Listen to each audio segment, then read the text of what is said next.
Hello. I hope people are doing well tonight.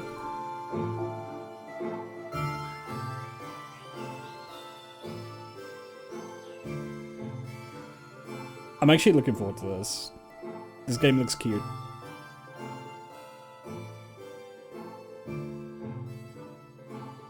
Oh, hang on, how do I fix this?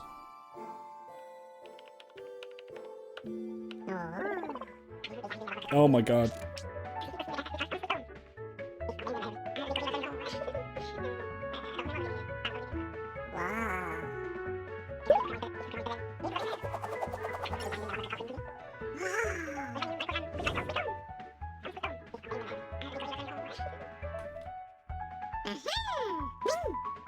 There we go.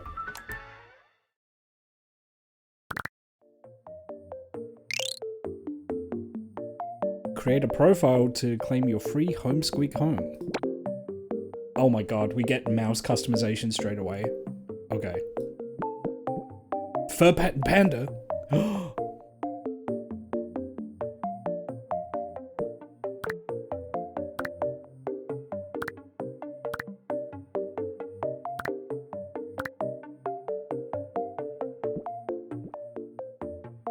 Oh, it's not the right kind of panda.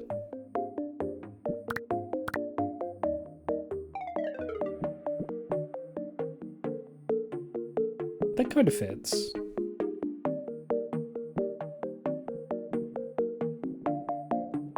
Oh, they boggle. Okay.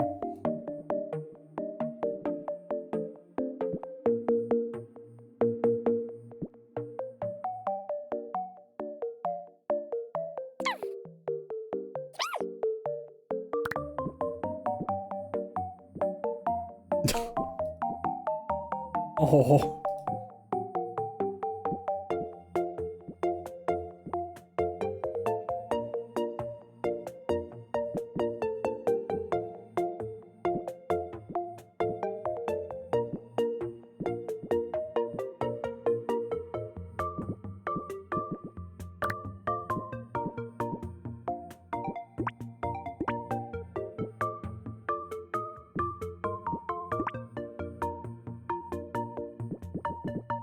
Yeah, okay.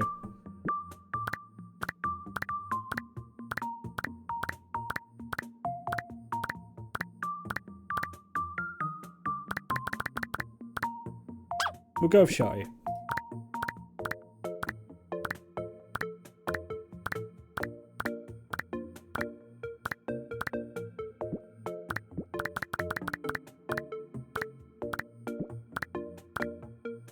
Shy potato. There we go.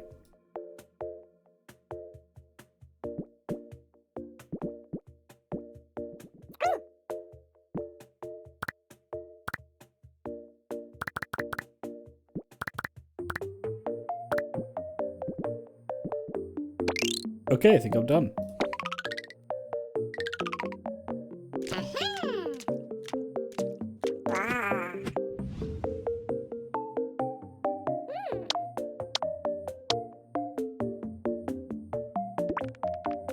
Hello, so you're the new owner, Ash? Welcome home. I know what you're thinking, it looks quite empty right now. Well, I've got just the thing for that. Is it doing Picross puzzles?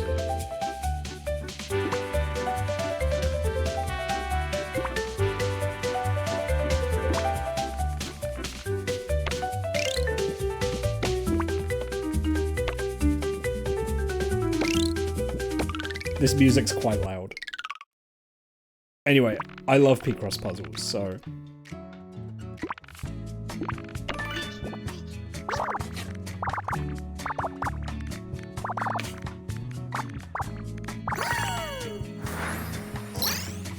Easy.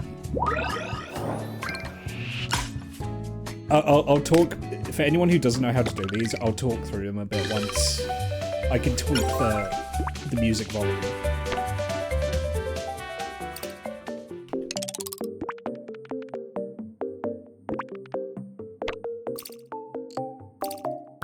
And hi, Jelly.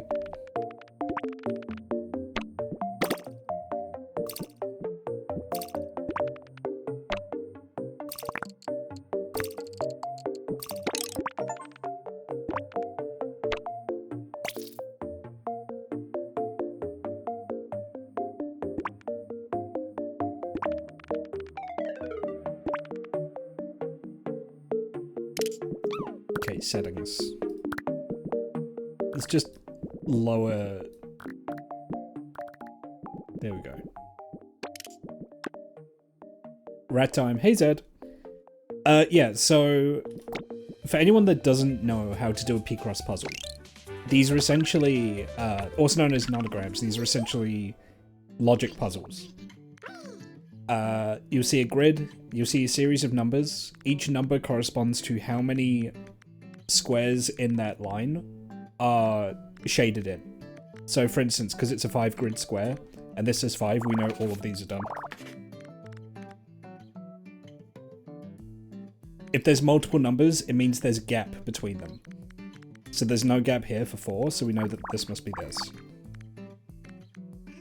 3, 2, 2, 1. There we go. I think I saw Germa play this. I saw Germa play the demo, and I was like, I really like nanograms, so I was like, I need to get in on this.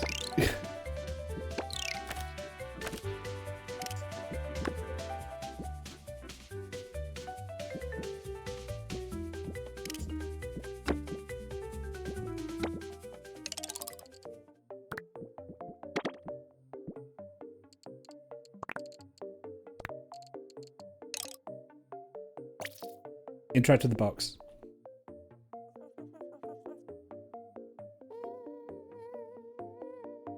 That's adorable.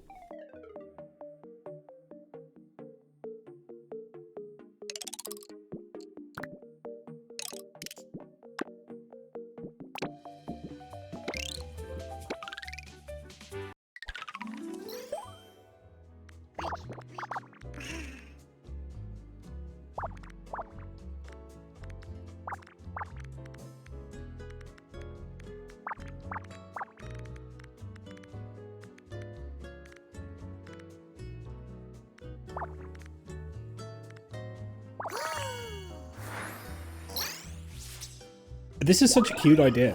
So you get furniture, but by just completing puzzles.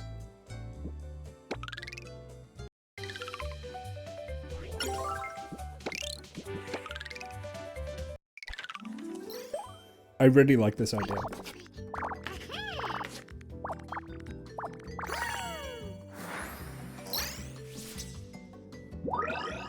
I want the hard ones. I want to see how big these get. Like, give me like a 20 by 20.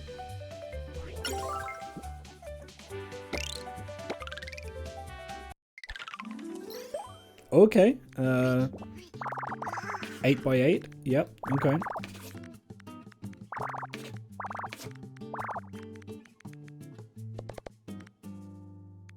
You get 25 by 20s? Hell yeah. That's what I want.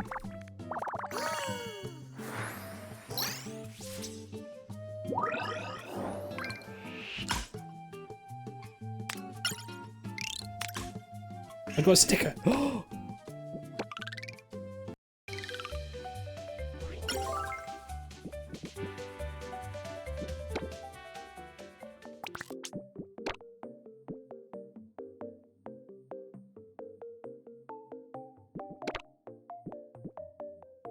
I got a costume.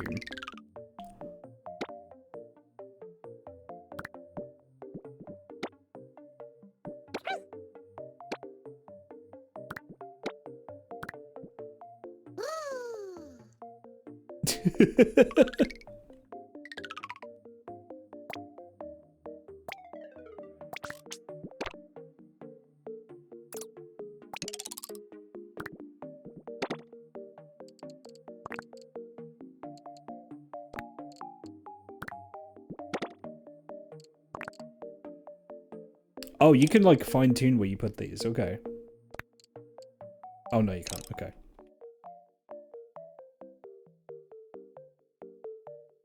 I need to get like a bed or something in here.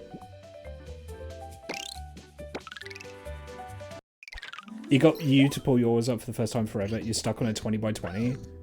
Yeah, I'm excited. I used to have one on my phone, Picross app on my phone, where you had different colors. Like you had different colored blocks. And that one's really good. It massively increases the complexity, but in a fun way, in my opinion.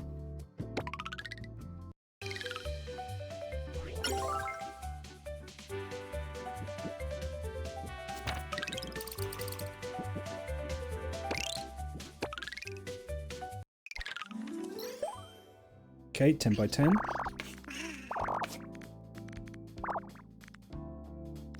Okay, so that's a 1, so can mark these both off.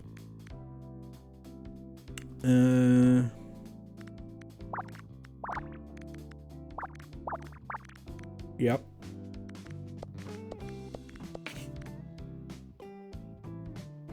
The X's aren't me getting it wrong, it's me marking out spaces that definitely can't have a block in.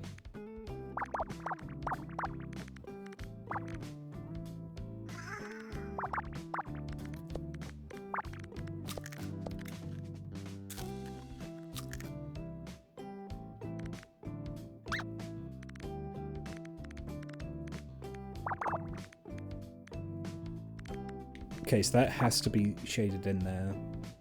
Can't be shaded in there, otherwise that'll be 6. That means that that's up there. Yeah. 3, 1...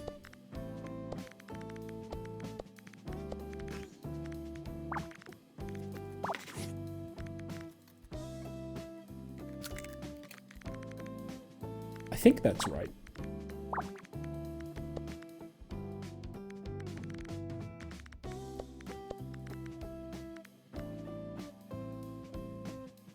The 2 has to be there. And then the 1 is in one of these. The 1 is there. 3, 1, 1, 1. 3, 1, 2, 1.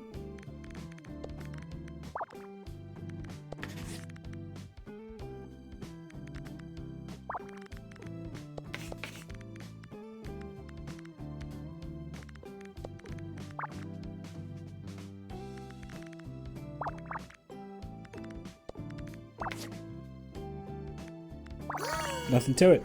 There we go.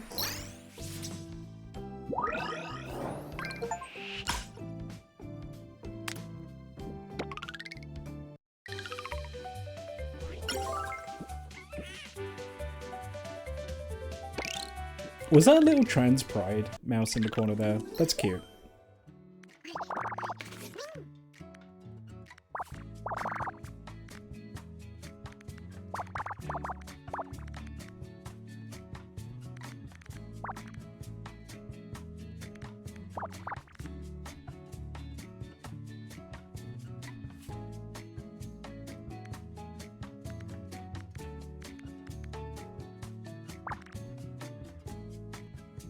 I have to think about this. They give you a whole bunch of pride flags. That's awesome. If this is 10 by 10, then most of this line is going to be colored in.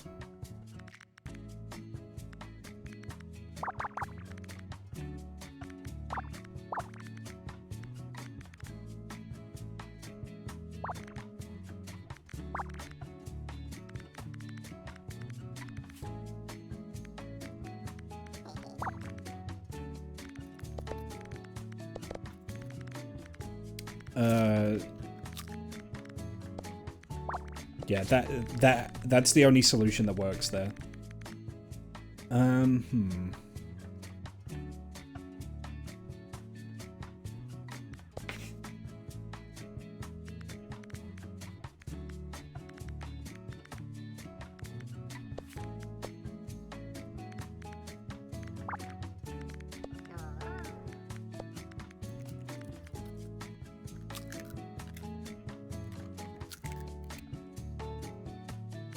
I like the soundtrack on this. This line is solvable. It's been looking at me dead in the face, basically. 2, 3, 4, 5, 6. 1, 2, 3, 4.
Yeah, pretty much got this solved.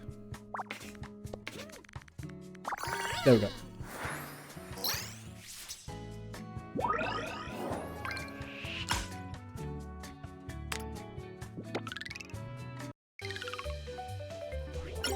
Is that a delightful little scarf I see? Yes, absolutely. Absolutely.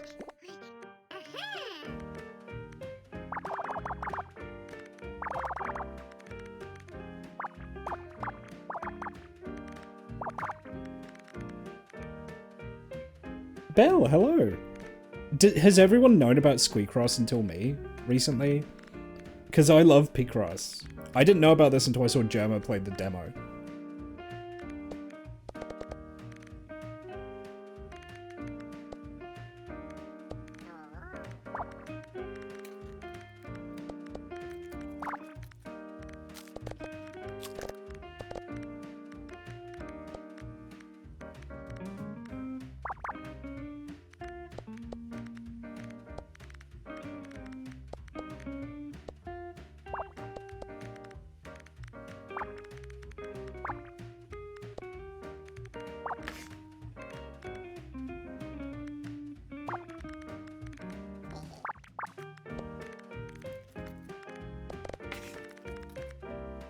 Is recent somewhat known? I like it a lot. No, I'm really enjoying what I've seen so far.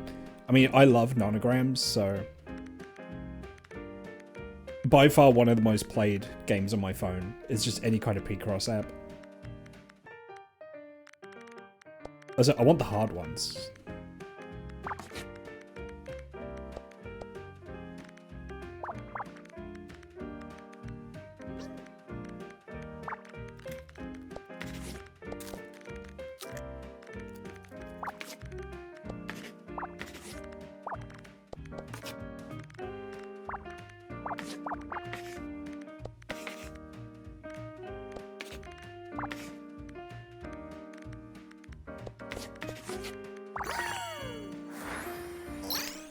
Yeah, it's just a nice little decorating game as well, which I'm looking forward to.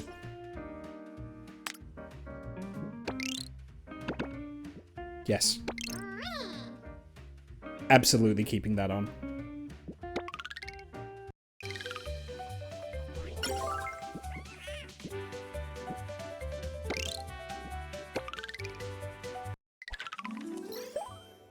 Ooh, 10 by 5, okay.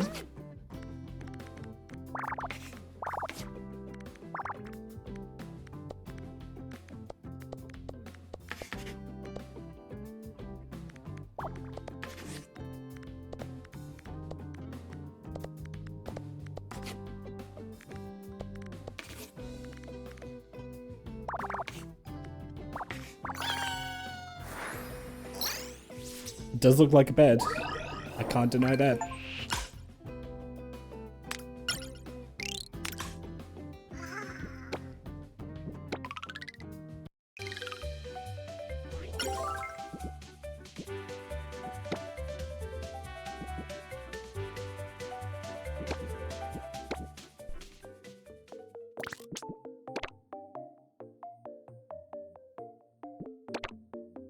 Hello from the Ratway Sanctuary.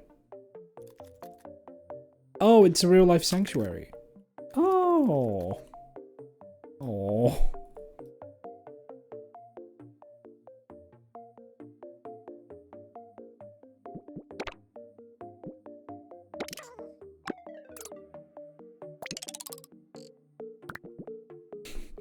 It was funny. The game was like, oh, do you want a tutorial? And I'm just like, this ain't my first rodeo, kid.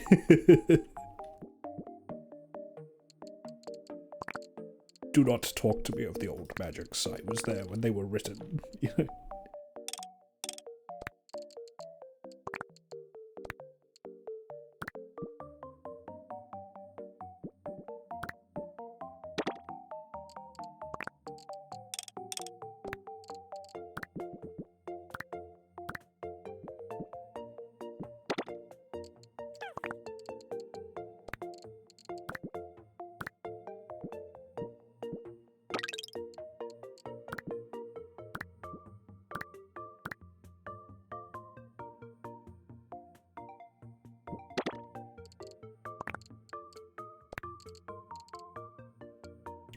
Guys will live like this and see no issue with it.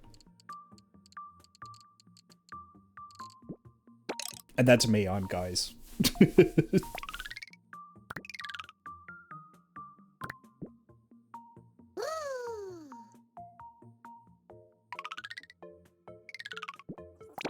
This is adorable.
That's interesting. So these light up when you have enough information to put into them, I think.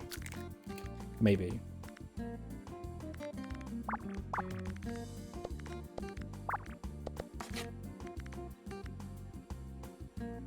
This is wrong? Oh, this is wrong. Hang on.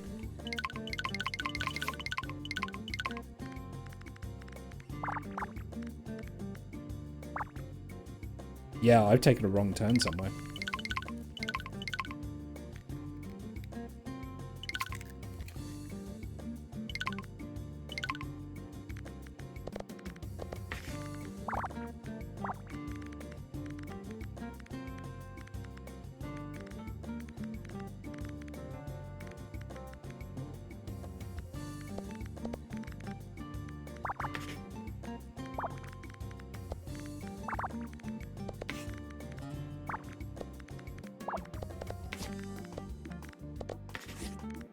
There we go.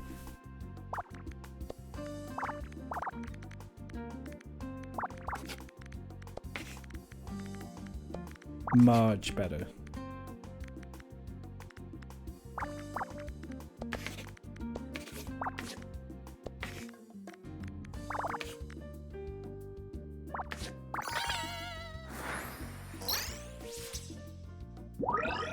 It needs a classic cardboard box coffee table, exactly.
Easy.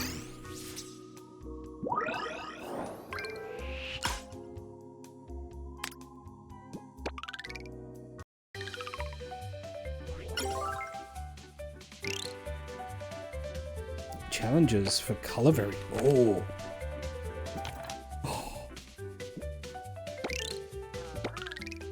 Oh my god, there's like double the number of puzzles. Huge.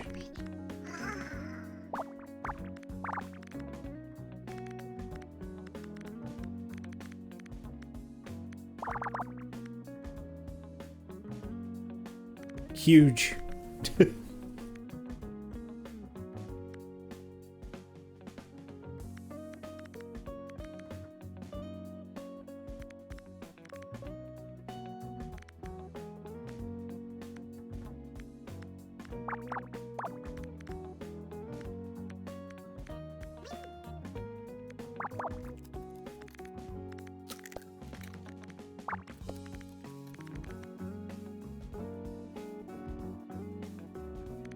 Gotta think about this.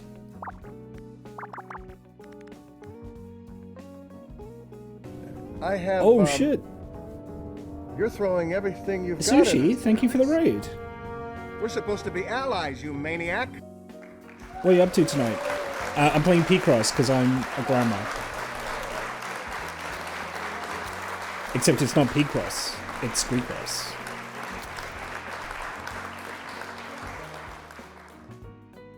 That's the thing, I started playing this and everyone that's coming has been like, oh, Squeakross, I love this game. I didn't hear about this until like 2 days ago when I think I saw Gemma play the demo. But I love nonograms, so I'm having a great time.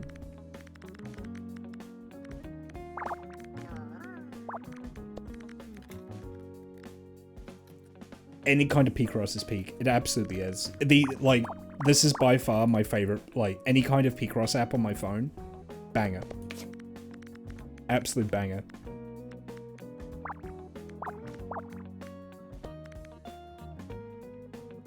I've talked about this game before. I don't know if I've talked about this game before.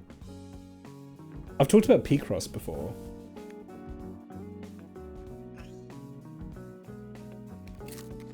I did see Joey was playing this, actually.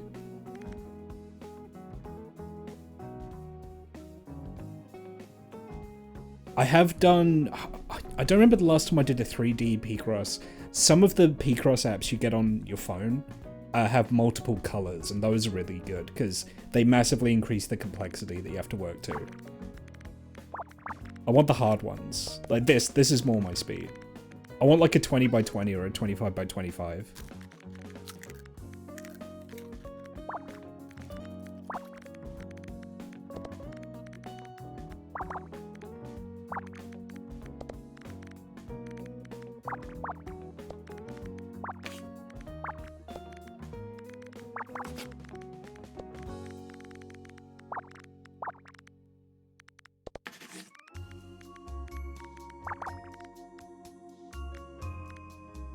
You're such a bastard for Sudoku Minesweeper.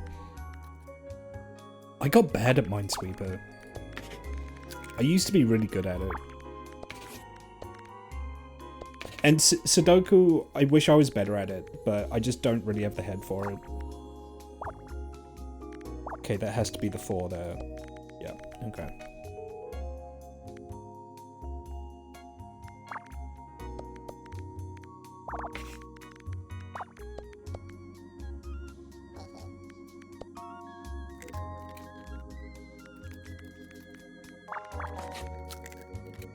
I really like the soundtrack. I mean, it's just like easy listening and like bossa nova, but it's perfect for this kind of game, you know? But what was Sushi? Was tonight the Sonic R thing? Was it Sonic Racing tonight? Or was that before?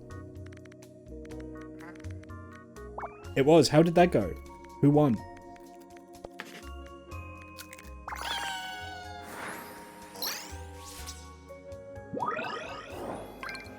Crossword. Oh, congratulations. Okay, let's switch back to the regular.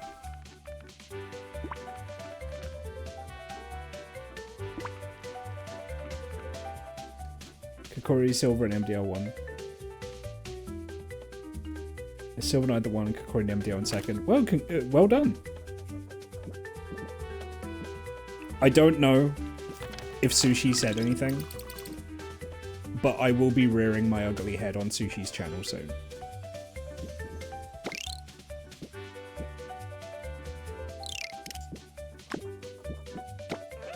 I will be showing up.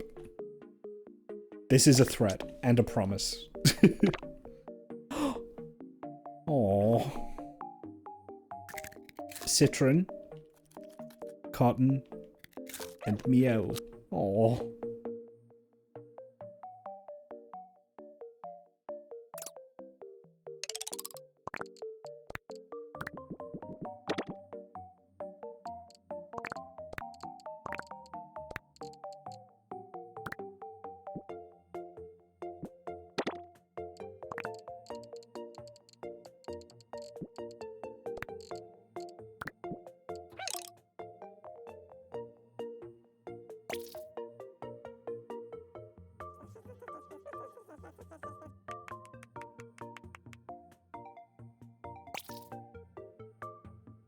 That's not how...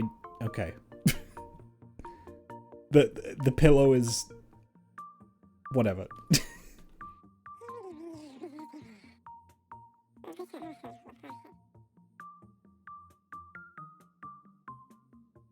I love how you can see the rat's boggle in this. It's so cute.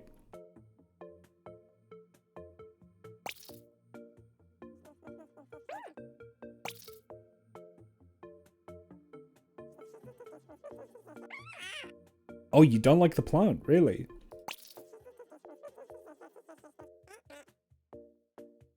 Wow, okay. I mean, we're keeping it, so you don't get a choice, but noted. Okay, 10 by 10.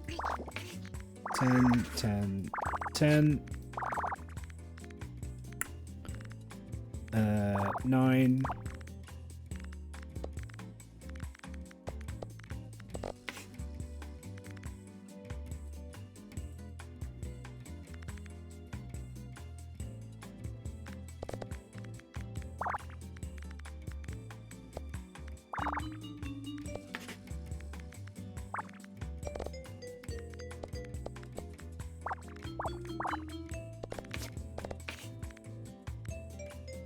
They hate plants and literature. They dislike cellulose.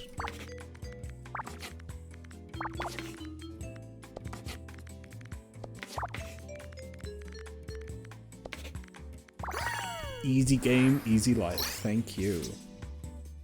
Give me that microwave. Give me that fucking microwave.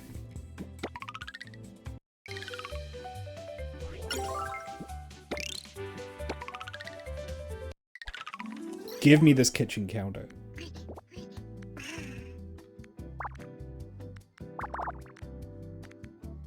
For any of the raiders who have come in, is there anyone who doesn't know how this works? Because I'm happy to explain. It just dawned on me, I'm just solving these puzzles without really explaining what I'm doing.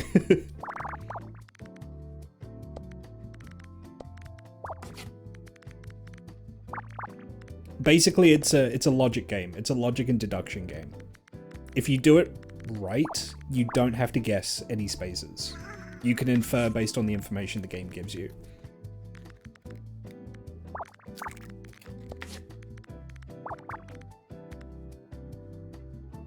I like to imagine you just brute forcing Picross, but you're very lucky. I wish.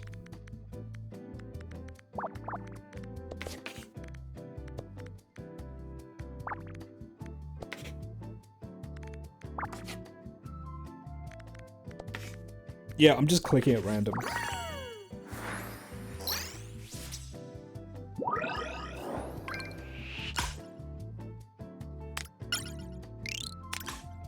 Aww.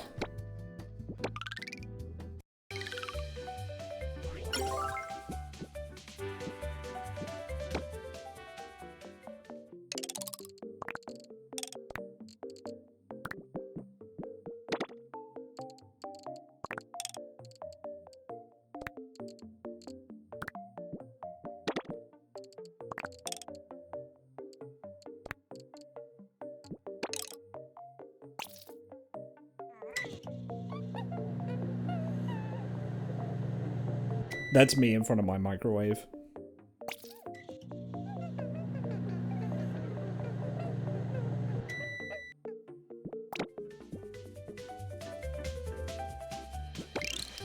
Neither Fox, hello. And yeah, I love Picross too. That's why I was so jazzed to see we got a good one on PC. Not to say that there's no other good ones, but this one looked cute to me.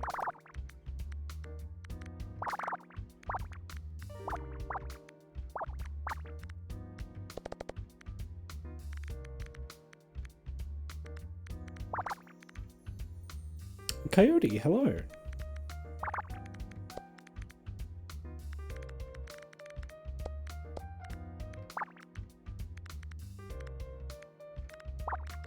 Yeah. Oh, this is 10 by 8. Okay. That's what I get for not paying attention to the dimensions of the board.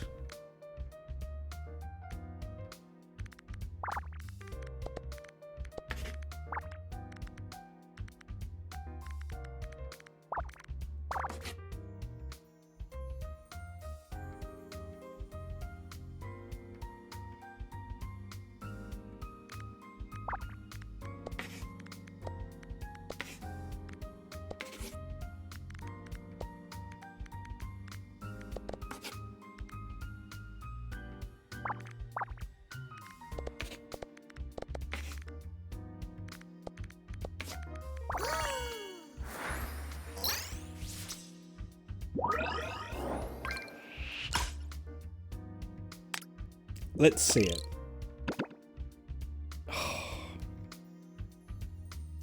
I don't know if I love the apple hat. I'm sorry. I don't know if I love the apple hat. It's cute, don't get me wrong. I don't know if I want it though.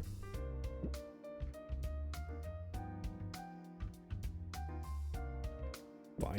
Keep going. The ones that get a cute little pair of glasses, those are going on instead.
Yeah. Yeah, no, I love the fact they boggle in this game.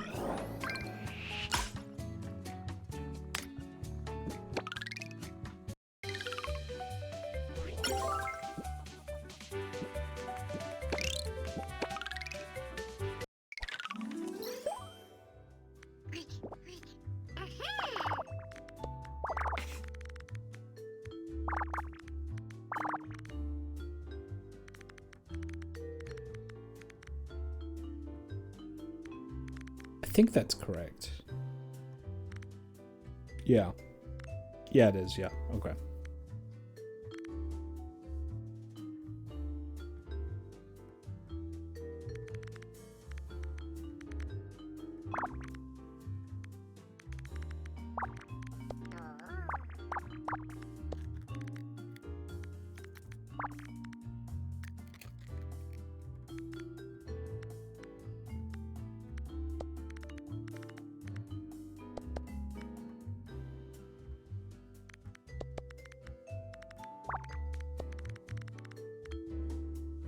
Yeah, because there definitely can't be a 3 there.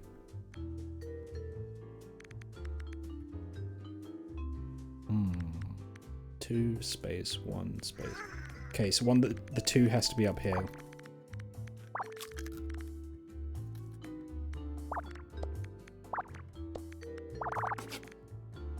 Okay, making progress, making progress.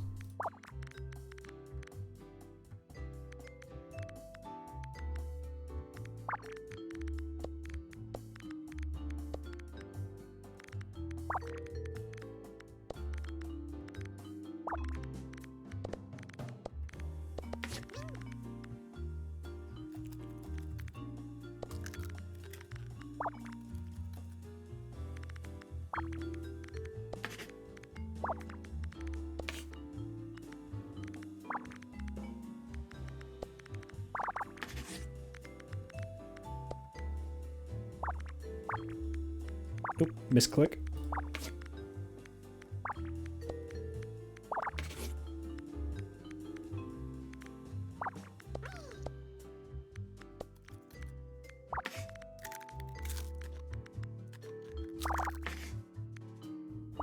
Yeah, and typically the more of the board you solve, the easier it gets. Assuming you don't make any mistakes.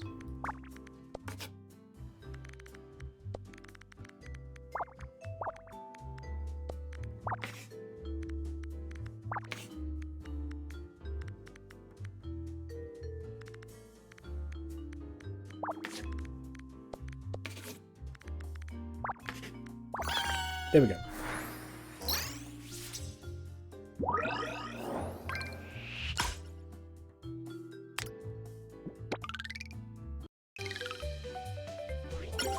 Give me that oven. Let me start a house fire.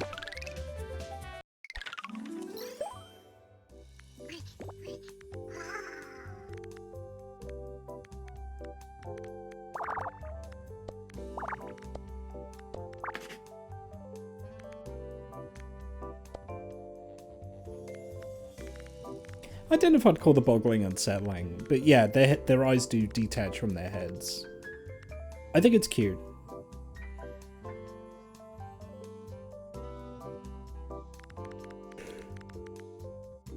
Ooh, sorry, excuse me.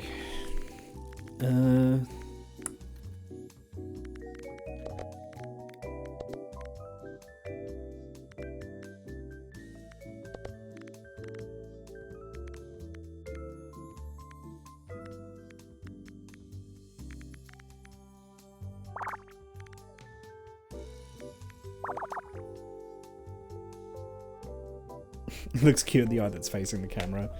Yeah, I don't know. I always kind of liked the PSX aesthetic where you would have like PNGs of expressions laid onto like 3D models, so maybe that's why I kind of like this, you know. I did always like that aesthetic.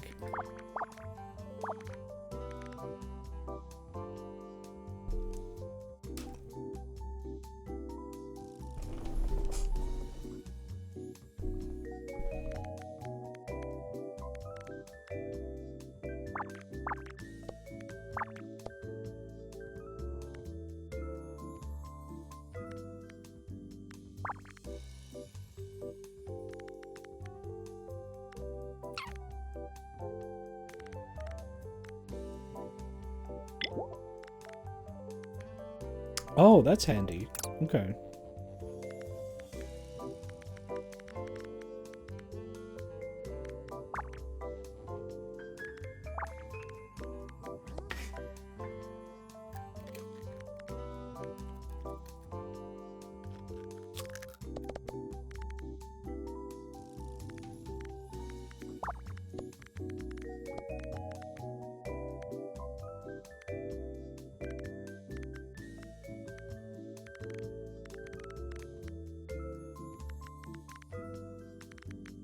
Thinking.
Uh-huh.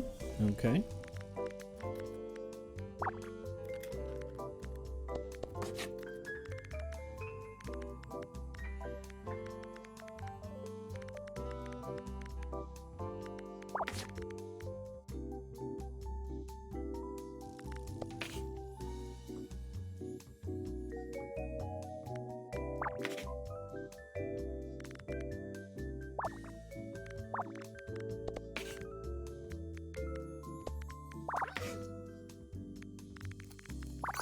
There we go. Do you have to call the exterminator? Yes.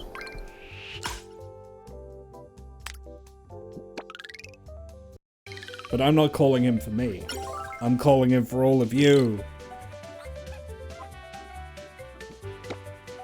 Where's my boo? There we go.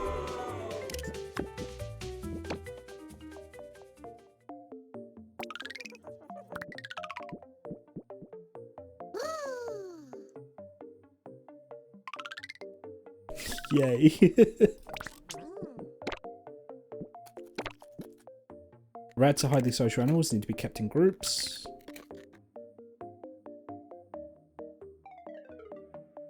Yes, you shouldn't keep rats alone. Yeah. 99,999 years of free seeds. Oh.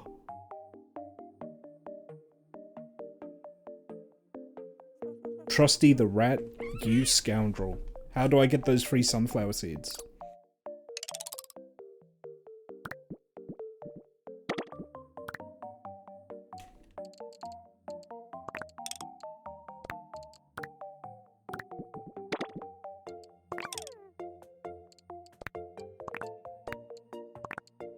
Maybe don't have the microwave next to the oven. There we go.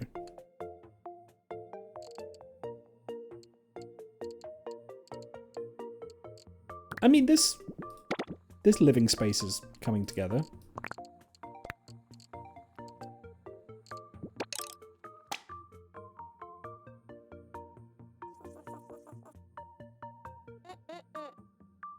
Oh, you don't like the humidifier?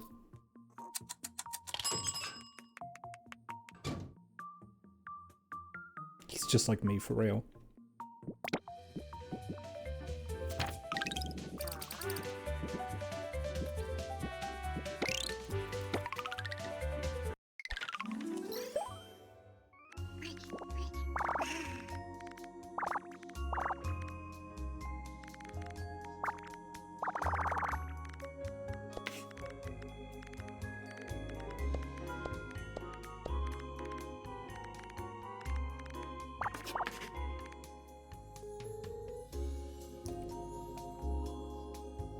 What's that blue thing in the corner? It's a humidifier that I just put down.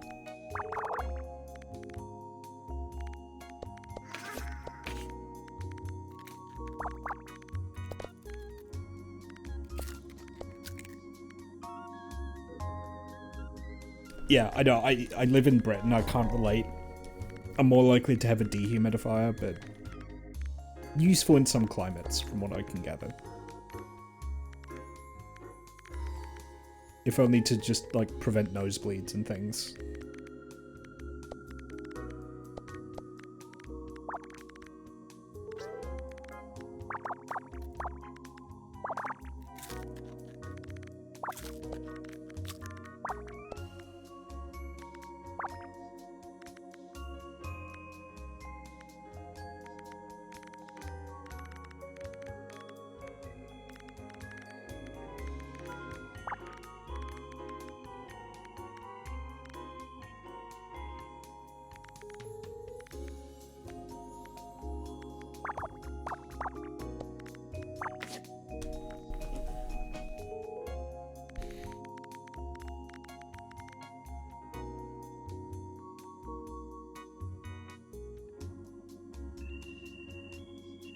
Or wouldn't you want a dehumidifier to prevent black mold rather than a humidifier? Or am I misunderstanding?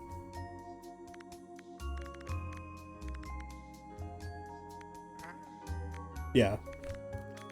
Yeah, a humidifier would lead to more mold, surely.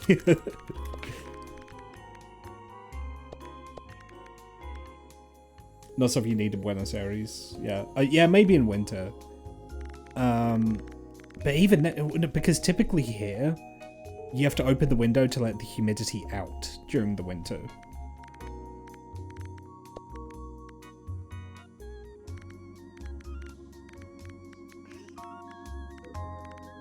I guess it partly depends on what kind of, like, heating and, like, climate control system you have in your house.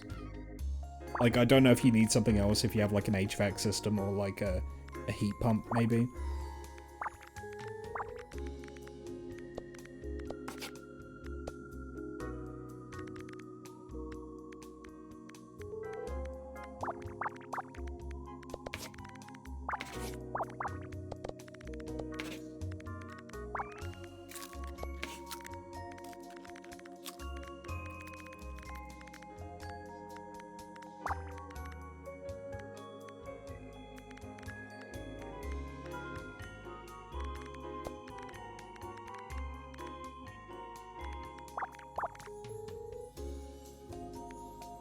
Get the mold that makes you racist growing in your bathroom.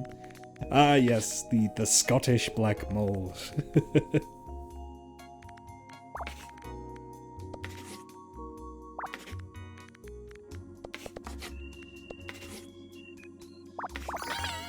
There we go. I don't even remember what this was. What was it? Oh, it was couch. Okay.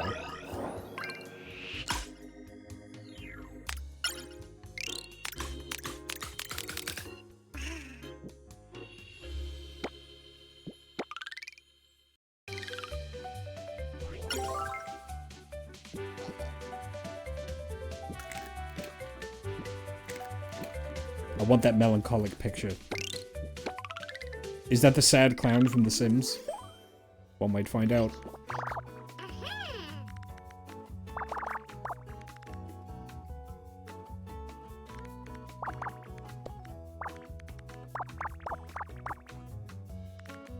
Oops, I did a little fucky wucky.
I'm thinking.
I'm getting through it. I just have to be a little slower on this one, just to make sure I don't make a mistake.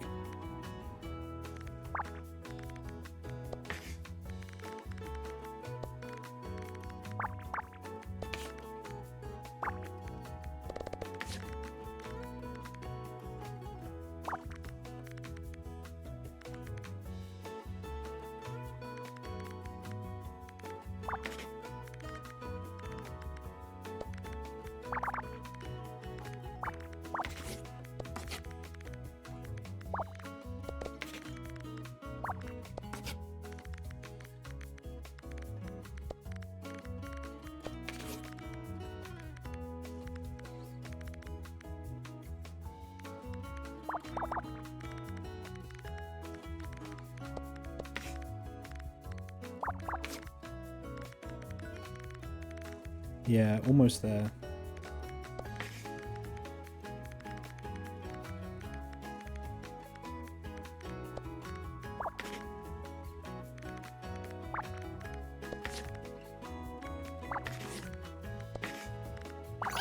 Got it.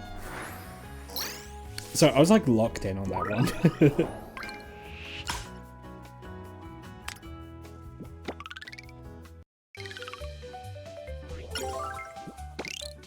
Alright, let's see this picture. 15 by 15. Alright.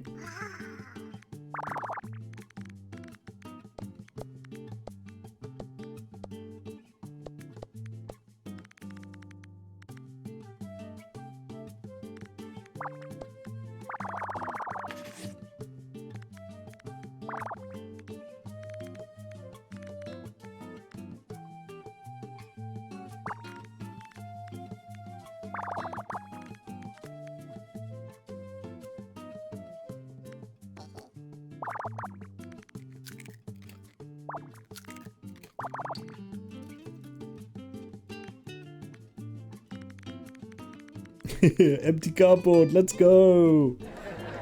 Oh shit, that's not the right one. Yeah, there we go. Let's hear it for cardboard, everyone.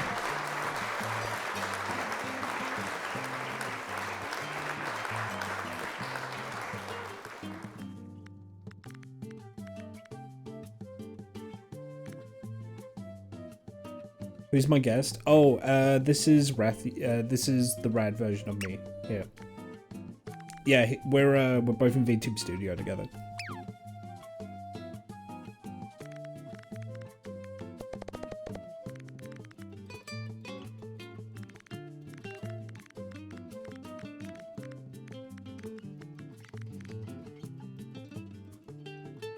Yeah, that's Rat Japan.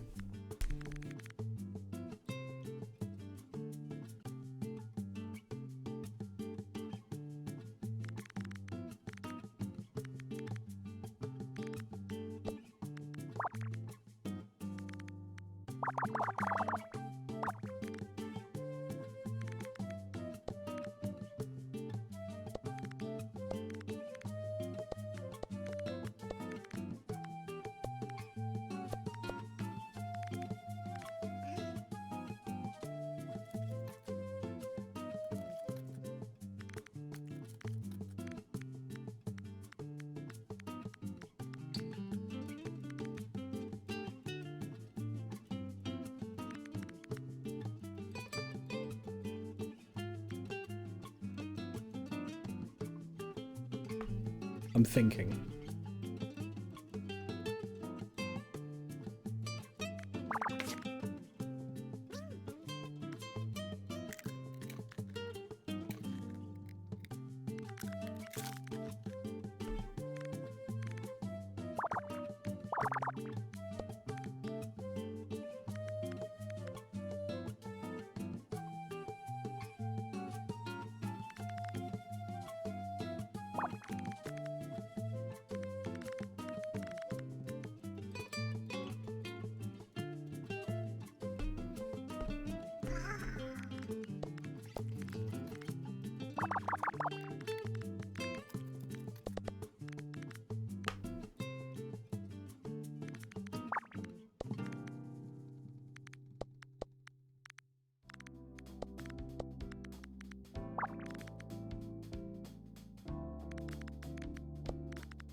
Okay. Make it progress.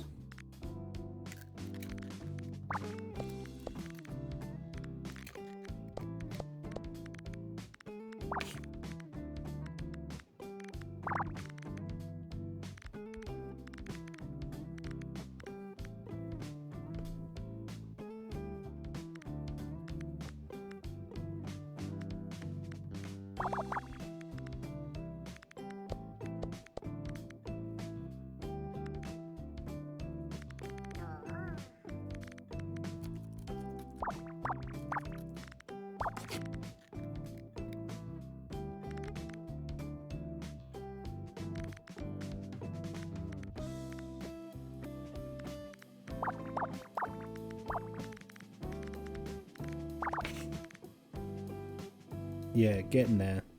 Getting there.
Oh yeah, it's all coming together.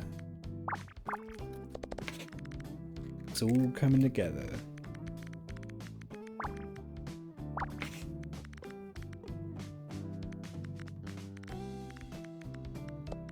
I could not tell you what this picture is supposed to look like yet.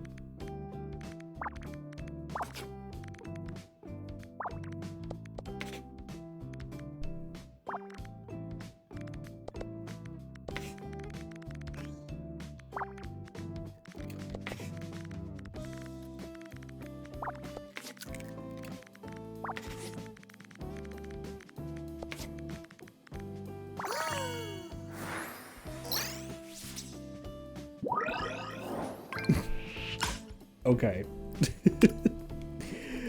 Oh, okay, I'll take your word for that one.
My logic may be flawed here, but I don't think it is.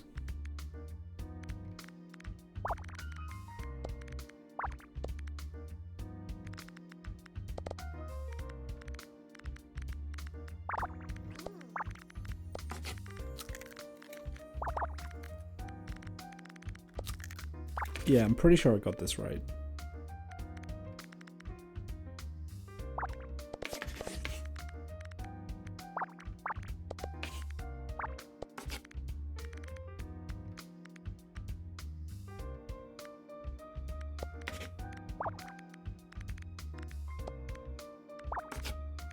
Yeah, no, if I'd gone wrong, I would have run into a snake by now.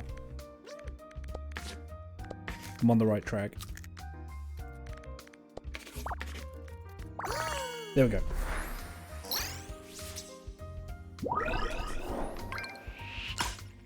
To quote the bard of our age, Marshall Mathers, "That's an awfully hot coffee pot."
This is all correct.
Okay, yeah, it's all coming together now.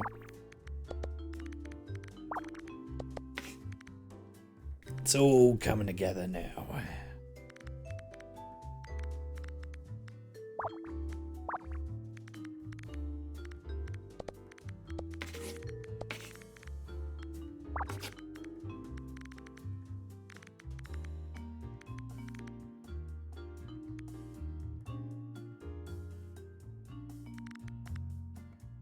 DV, hello.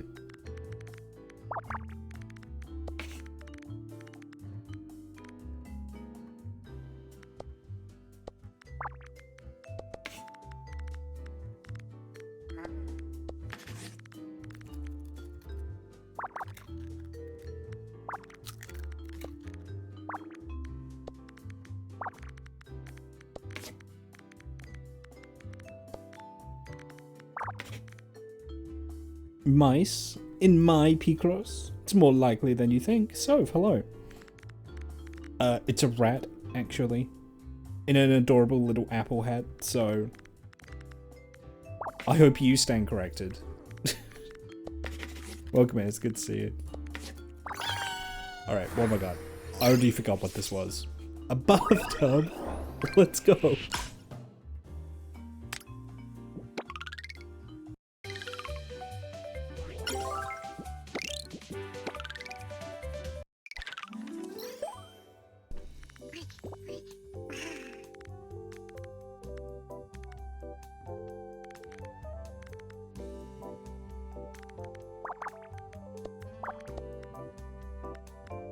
So why does the rat need furniture? Because the rat is now a homeowner.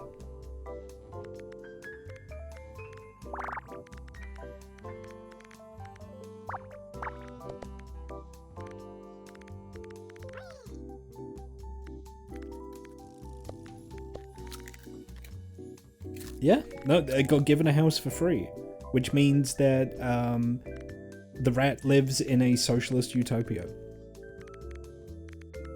Honestly, incredibly based.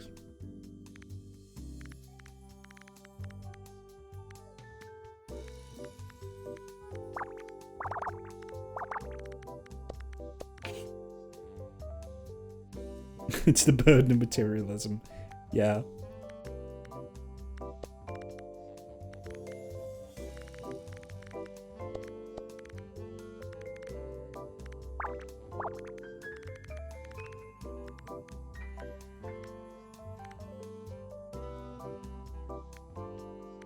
I have to think about this.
Hydrate. Yeah, let's have some water while I look at this board for a bit.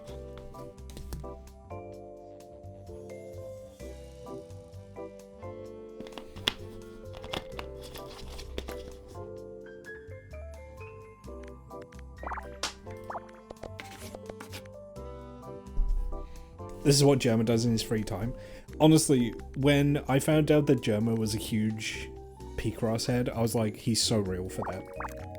He's so real for that. I respect it. Game recognizes game.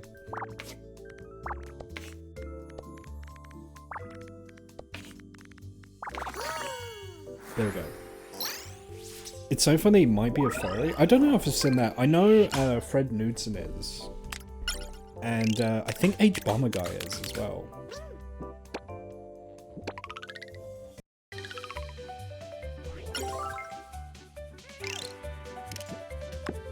He streamed Picross for like 20 hours. I could believe it. He said he was going to. Anyway, as you can see, the rat is a homeowner. And he's scared of the oven, and he's so real for that.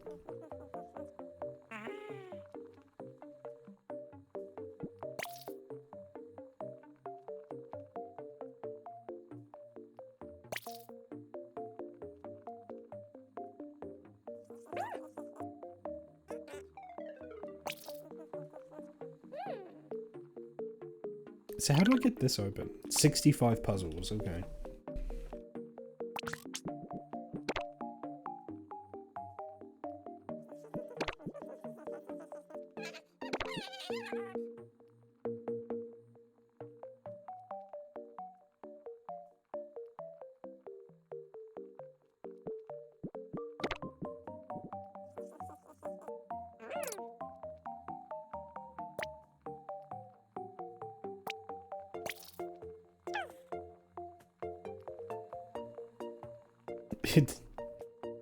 Again, that's not how you sleep on there, but that's fine.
Oh, I have to solve a lot of these to get to the next room. Okay, let's keep going. Give me that toaster. I want that toaster.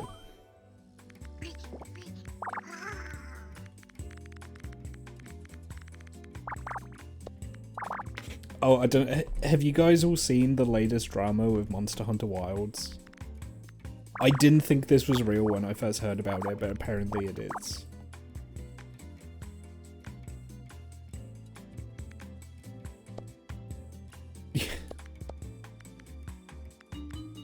Yeah, so it turns out if you have Monster Hunter Wilds on PC, the less DLC you buy, the worse your frame rate is.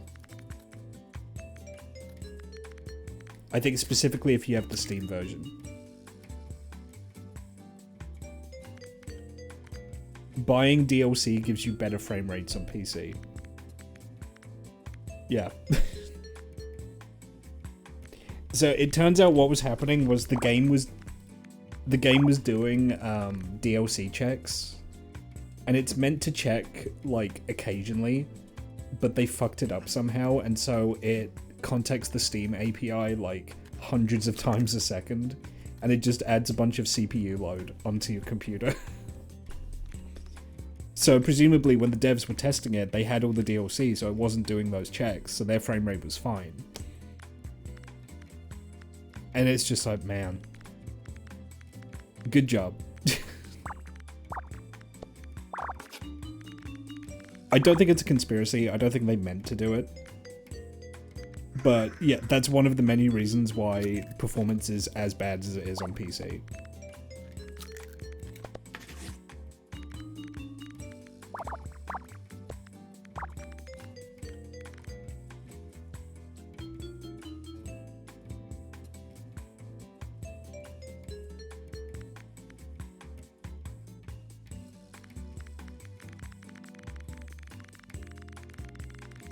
Honestly, like, the fact is as well that they neglected Dragon's Dogma 2 for Monster Hunter, and Monster Hunter still came out in the shape that it was. I think I'm probably done with buying Capcom games on PC that aren't Resident Evil.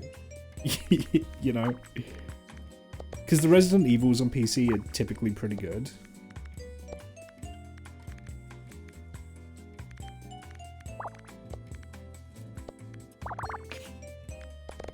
But, bruh. DD2 is such a sad situation, but very Capcom. It wouldn't be a Dragon's Dogma game if Capcom didn't do whatever they could to sabotage it. We thought this time it would be different with Dragon's Dogma 2, because Dragon's Dogma 2 had like a really successful launch. And they were like, we're gonna fix the game, guys, you're gonna get additional content. And a year later we got a JPEG of the dragon. Beyond fucking parody, man. Beyond fucking parody. As a Dragon's Dogma fan, it's like, I can't even feel upset anymore.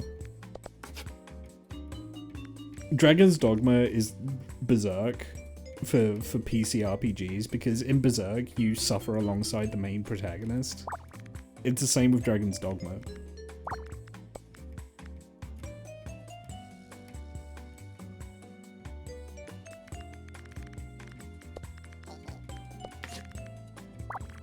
At this point, I'm kind of tentatively hopeful because Itsuno has now left Capcom. After doing a lot really to save the game's development division there. Like, Capcom owe Itsuno a lot. And I'm hopeful he can do something at his new home, as it were.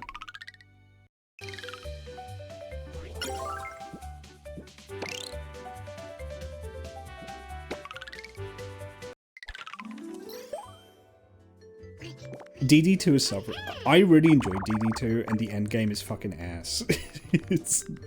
it's not great, and the dragon has barely anything to do. It's really disappointing. I had a good time with DD2, but I've not felt the need to fire it up again since.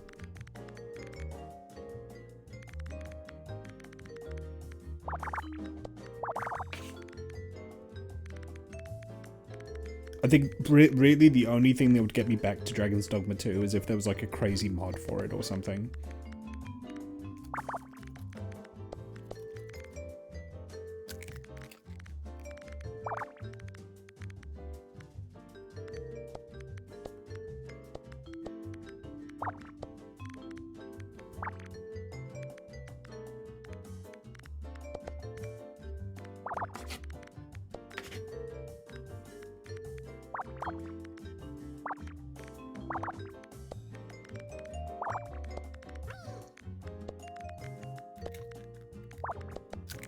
And it really sucks knowing that we're not going to get a conclusion to the story that was kind of set up by Dragon's Dogma and Dragon's Dogma 2.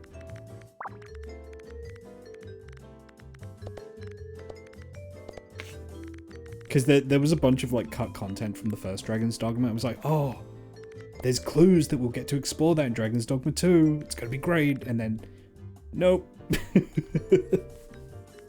Not happening. Sorry guys, get fucked. Thank you for the $60. Get out. You know. You have to laugh, otherwise you'll cry.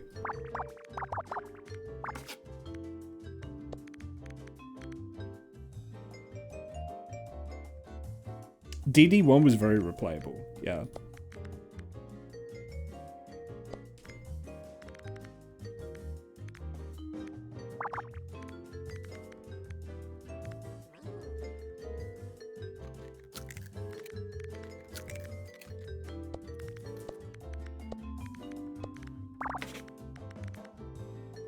I'm a little sad I never beat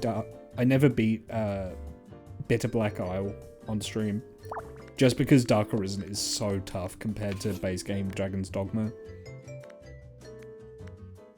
But we didn't even get Dark Arisen for Dragon's Dogma 2. It's fucked. It's fucked up. We didn't even get that.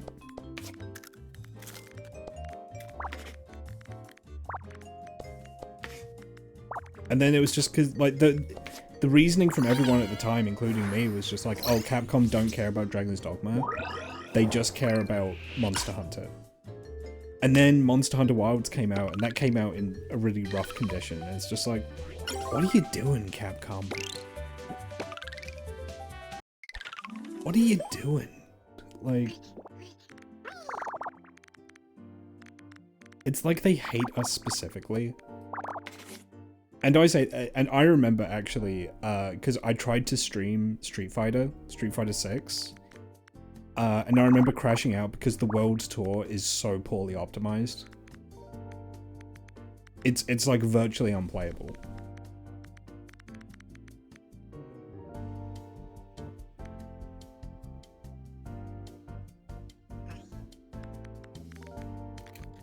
There is roughness of how they're handling Resident Evil. Yeah, I mean, I think what we forgot is Capcom have always been kind of bad. And they were on a roll. They were on a roll, I want to say, I mean, I don't want to think how many years ago, but when we had Resident Evil 7 and Devil May Cry 5, there was a real, oh, Capcom's back, right? there was like a little bit of a Capcom renaissance.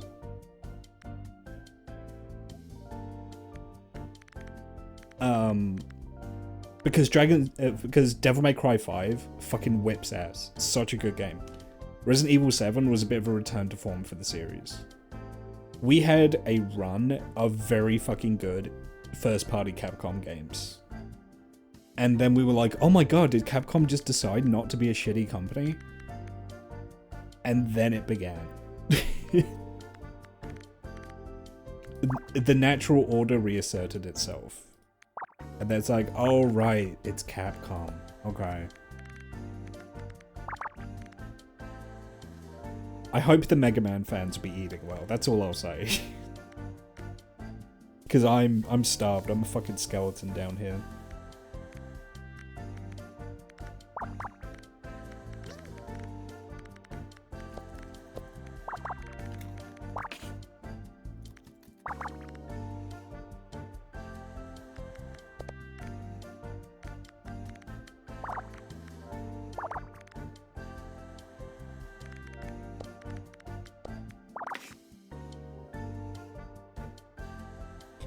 Kind of afraid for Akami too.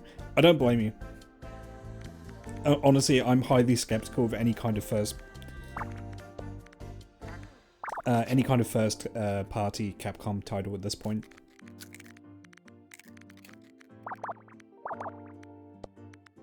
Someone mentioned Square. That's another one.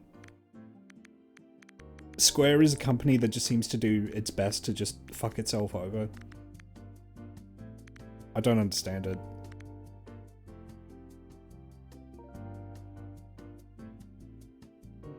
The fact they treat the reimagined Resident Evil games, even if they're already good, 2 and 4 are as a replacement for the series being different universes, just... Yeah, I mean, but that's gaming exec brain, right? That's gaming executive brain. They don't understand why people would want to play the old one. That's just gaming money, people. Why play old thing when new thing better, you know?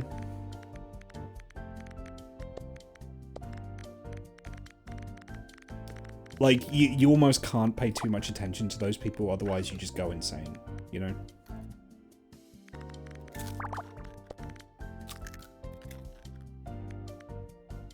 And also, I mean, let's be real, it's Resident Evil, the continuity doesn't matter. It doesn't. It's Resident Evil, the story doesn't really matter. If the story mattered, then we wouldn't have Chris transforming into a giant muscle-bound Hulk. We wouldn't have everyone collectively memory holing the events of Code Veronica.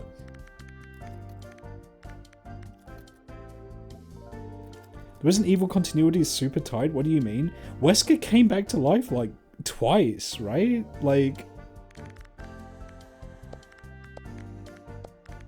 It's stupid gonzo shit. Like... The events of Resident Evil 6, like, never get referenced again.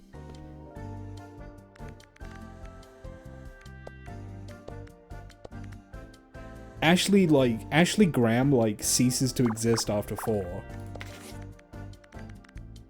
Also, Wesker had, like, a secret son who just shows up for no reason. Fucking Revelations, Resident Evil Revelations, with the 3 identical cruise ships and the BOW on one of them that can cast magic powers. It's Resident Evil, the continuity doesn't matter. Revelations is canon. Oh, but then you get, oh, well, that's just, if you ignore these particular titles, then it's canon. It's like, well...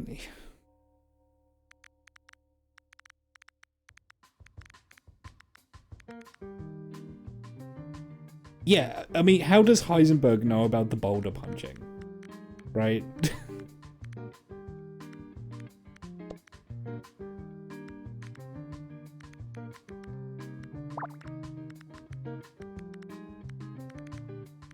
Also, you're telling me Ethan Winter never visited a doctor between 7 and 8 in his entire life? He didn't get checked over by Blue Umbrella? Also, why would you name the cleanup crew Blue Umbrella? And why would you transform Chris Redfield for one game? into like a much different looking man. They try. I will concede they do try. But there's only so much you can do with the mess that is Resident Evil's continuity, you know? And that's not even getting into Resident Evil Gun Survivor, right?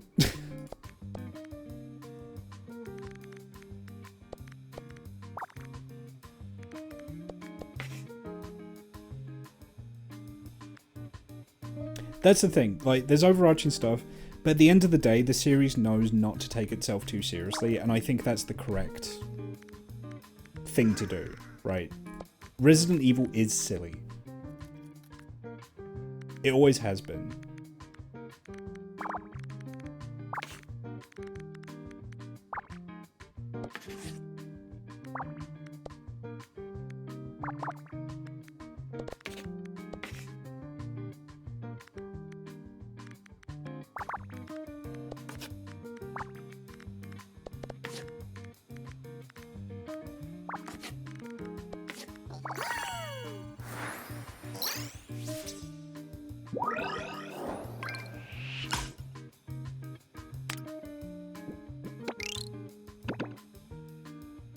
No.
This one's harder.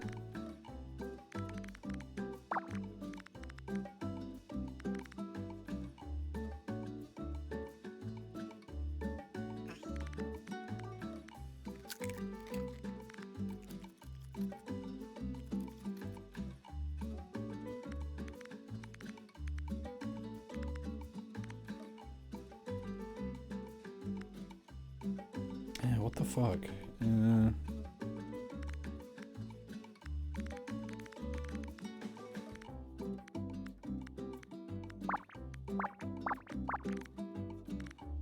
There we go.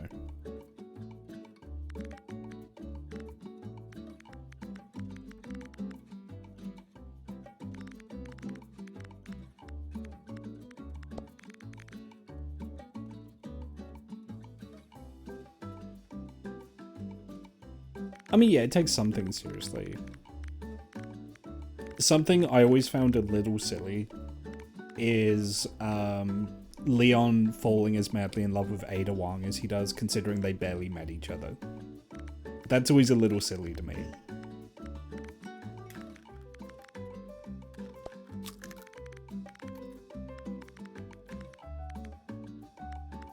It's like you knew each other for like 2 hours, you know?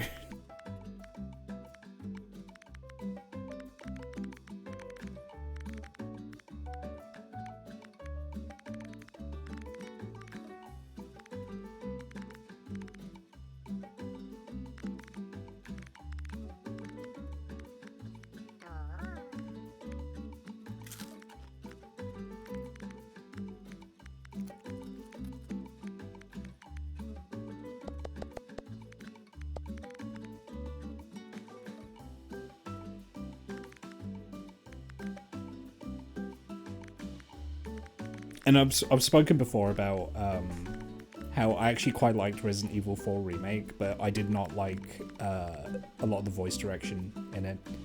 The main cast were fine, but Ada's voice direction is really poor, in my opinion. I don't think it's performance, because we've heard the actress before, and she does an okay job. So I think it was direction.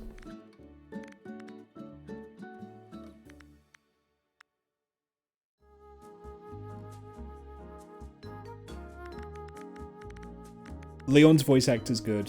Ashley Graham's in the Ashley Graham in the remake is good. Ada just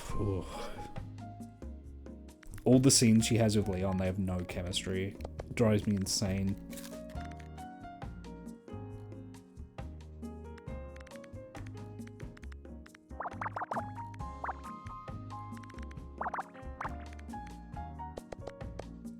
They have this scene where they're meant to be doing like snappy, sexy one-liners at each other, and it just doesn't work. It just comes across as really cringy. Yeah, I think the OG is still the better game, but I liked the remake. I thought it was fun. It's not Resident Evil 5, or it's not Resident Evil 4, sorry, unless Leon is being an absolute dork, I'm sorry. I need him quipping. Where'd everybody go? Bingo.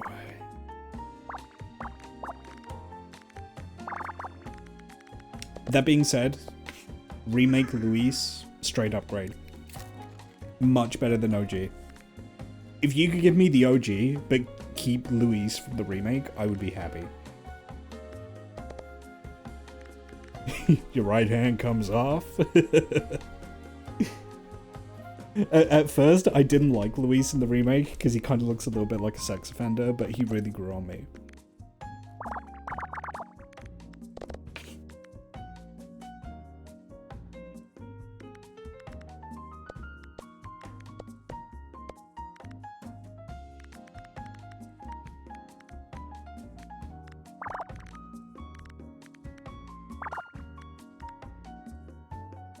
Remake Code Veronica, but make Steve even more annoying. That's what I'm saying.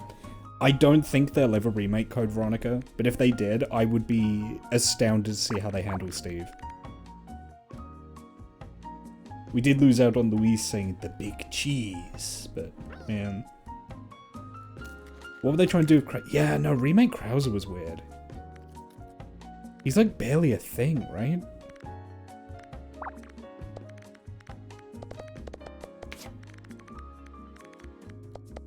There were some odd choices, definitely.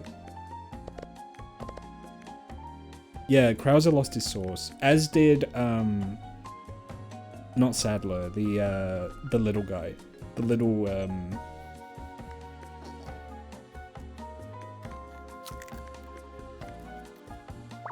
what's his name?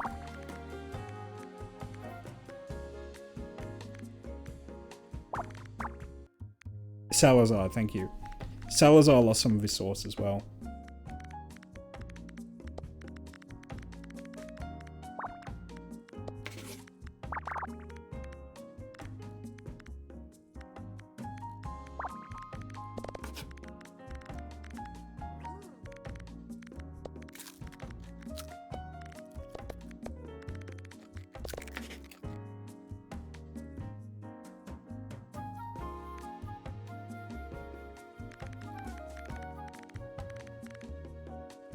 Yeah, I mean, which villains were better? My hot take is I think William Birkin is more interesting in the remake because he's more of a character. Is it William Birkin? Who's the guy that injects himself with the G virus?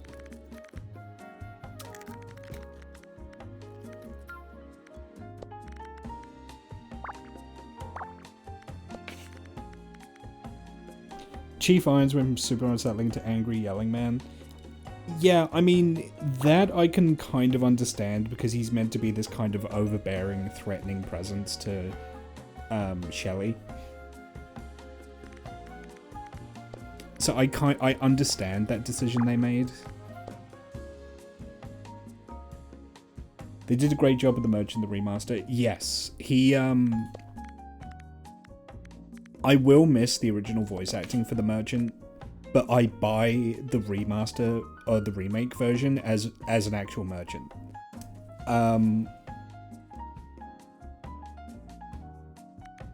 In the voice they use in the remaster, he sounds like a guy that would actually try to sell me like a fake watch in real life. That's what I associate his voice with. Like, he sounds like an actual like black market guy.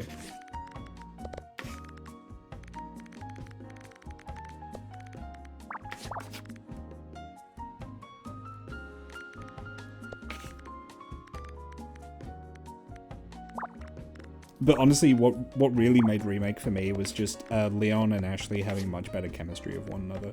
Ashley's just more of a character, really. Doesn't have Louise commenting about her ballistics.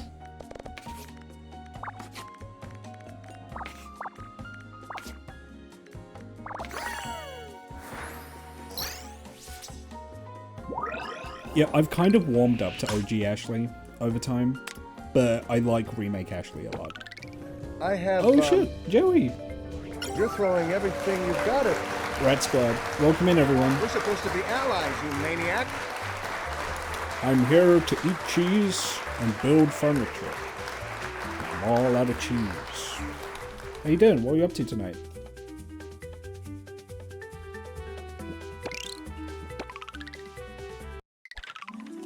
That's a lot of rats.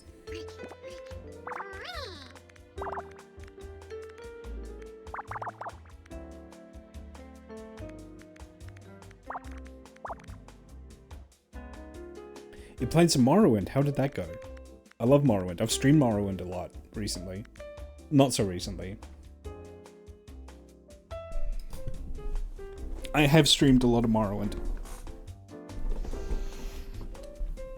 Oh, sorry, I'm just stretching.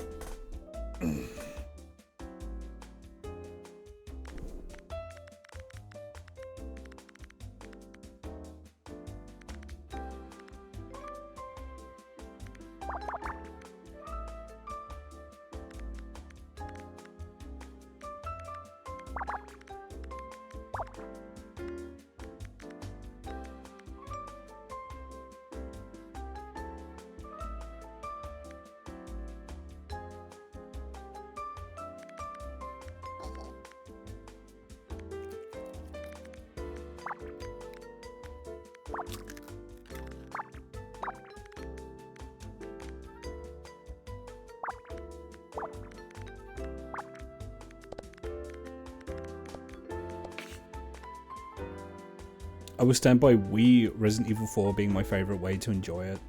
I originally played it on the GameCube, which meant that it had a bunch of, I think it had a bunch of content cut out of it. I remember playing Resident Evil 4 again many years later and thinking, I don't remember this from the original game.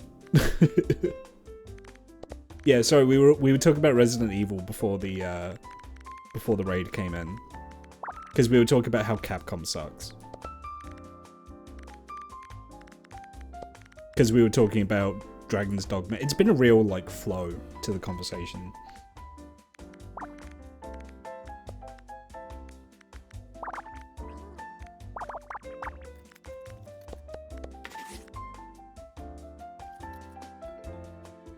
GameCube had a cool laser sight. It did. And it's weird because GameCube was the original version. It was meant to be an exclusive. Really? Yeah, from what I remember, I think the PS2 version had more content to it, but I might be misremembering. It might be because when I originally played it, I played it on like a baby difficulty. That could be it. Where it just cuts out like big parts of the game. Because I was a little scared baby that wasn't good with horror games.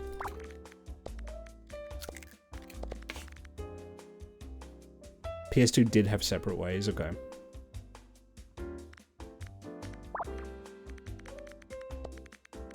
Yeah, I was a scared little baby. And I was like, no, it's a scary game. Oops. Funnily enough, the one thing that's made me better at playing horror games is having an audience. Doing horror games on Twitch makes them actually playable for me. I don't play a lot of horror games in my spare time.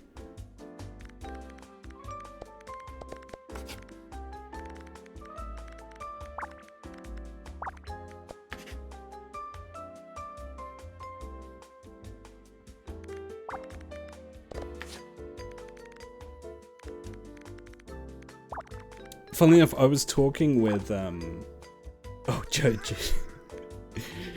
Someone on Team Fluffy just opened up their own version of Squeakross.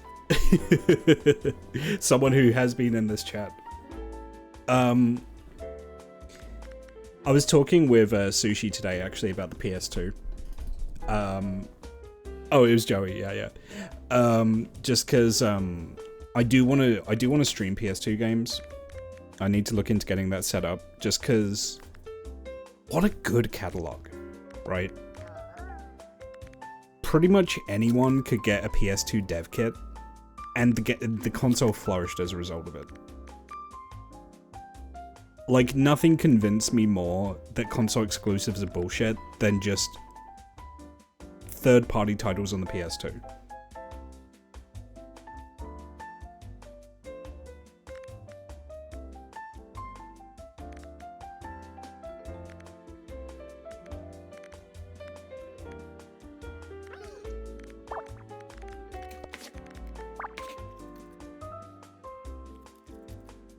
Playing horror games in front of my friends, no fear. Playing horror games alone, the little baby man. Yeah, that's me, Crocodilian.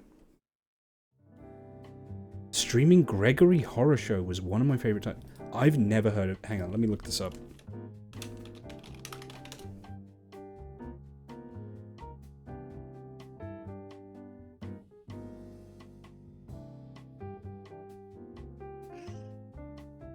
I've never seen this before. This is completely new to me, and I thought I was pretty good with, like, obscure games. Do you know what I'd love to stream one day? Is Illbleed. I really want to stream Illbleed at some point.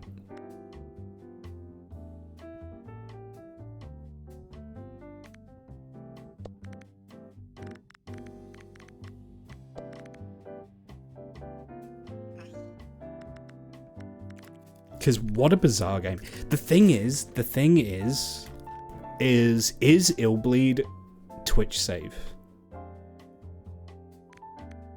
Or would it break TOS? Because there's one particular part of Illbleed that might skirt the rules. It is? Okay. It is not banned on Twitch. You know the part I'm referring to, right?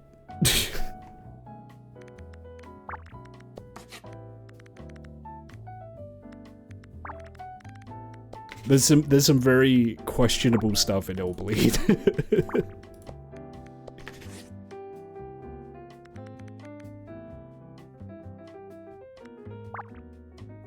Used to do Picross all the time, your grandma's. Yeah, no. This is the second Grandma Pachan stream I've done. Because I did do the telenovela stream. Occasionally, I reserve the right to just stream like I'm a grandma.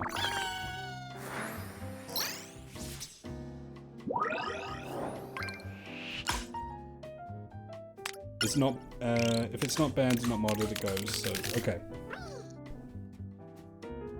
Look at all these pride pins. As long as it's not a modded game. What, you're not allowed to... Wait, you're not allowed to mod it? Oh, see you, Denton. What do we mean modding in this context here? Just so I'm on the same page.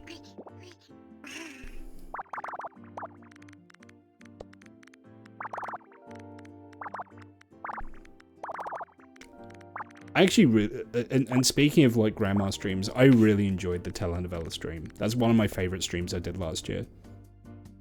You're not allowed to mod in naked. Oh, okay.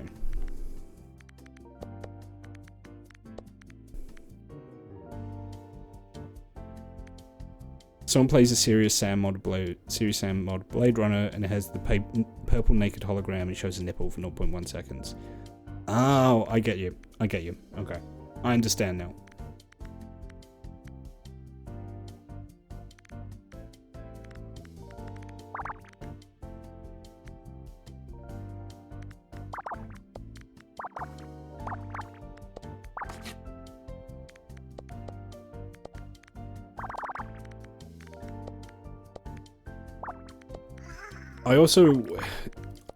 I mean, this is real pie in the sky stuff. What was the early sci-fi game that David Cage did? Omicron. Was it Omicron? No. Am I thinking? I might be thinking of the Ellen Page one. I'm not talking about the Ellen Page one. I'm talking about the old science fiction, the one with David Bowie. Yeah. I'd like to do that, even if it's just so I can lose my mind over... No, it was before Fahrenheit. It was Omicron? Okay, yeah. Yeah, no, David Cage has kind of always been a freak. And he made a very strange sci-fi game back in the day, which, from what I've seen, is kind of miserable to play, but I kind of want to experience it.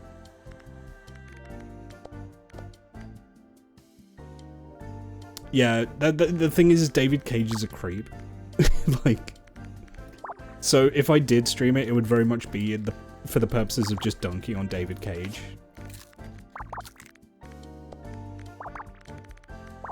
Which I'm always up for. Fuck David Cage, but yeah.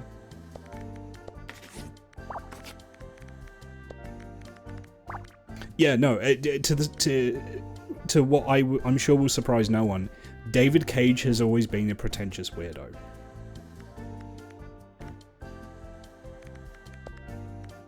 Who seems to have an issue with women. I think that's the most off-putting thing about him for me. Is he's just a weirdo about, he's just weird about women.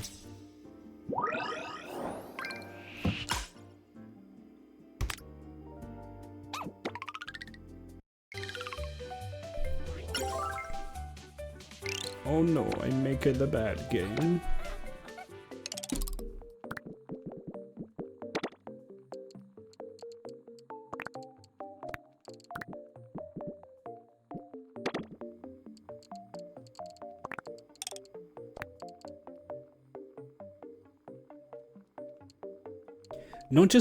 Not just the shower scenes in Beyond Two Souls, the shower scenes in Heavy Rain. Like, that's what got me sus about him originally, is there's an entire sequence in Heavy Rain where the female character is naked and then her house gets attacked by like guys in balaclavas who like try to kill her, and she's like running around naked, and then it turns out like the whole thing's a dream sequence. Spoilers, it's a dream sequence. And it's just like, why is this in the game, David?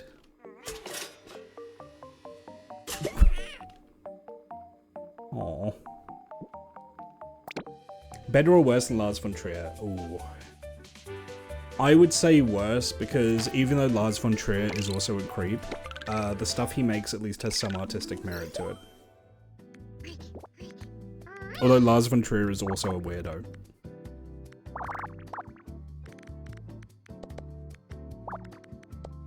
My hot take about Lars von Trier is he gets away with a lot because his name has von in it. So people think he's smarter than he actually is. And I'm saying that as someone who's enjoyed some of his movies. But he gets a lot of intellectual credit because he sounds like he should be intelligent because of his name. It's like Darren Aronofsky as well, very much the same thing. Like, you hear a name like Darren Aronofsky and you think like, oh, he must be like some kind of intellectual filmmaker, and he's he's very much not.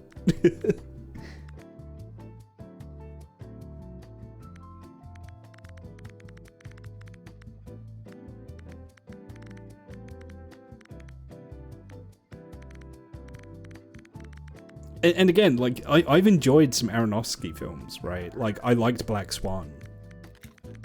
But they're all incredibly, like, when I say they're surface level, they have subtlety to them, but it's subtlety that's incredibly obvious, right? You don't need to rewatch Black Swan to get what the point is. Do you know what I mean? It's all very accessible. A German or Polish last name must be big of brain. I mean, kind of, yeah. When it comes to like American filmmakers.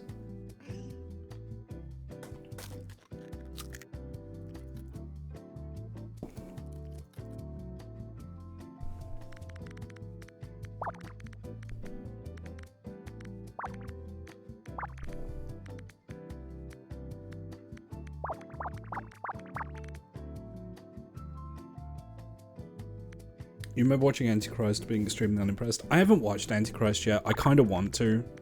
Even if it's just so that I can say I have.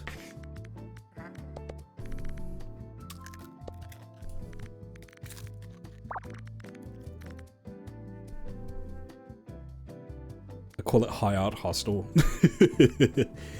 Do you know my hot take? My hot take is the Human Centipede has more artistic merit than people would like to admit. I think Human Centipede actually has artistic intent to it. That's my hot take.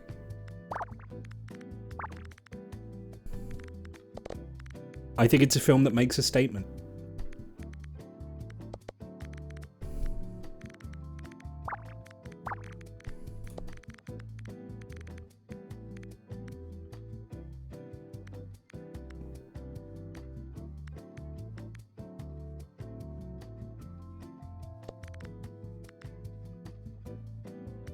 You genuinely consider Hostel to be a better movie than Antichrist? Wow. Okay. The only reason I'm surprised by that is I think Eli Roth is a meathead.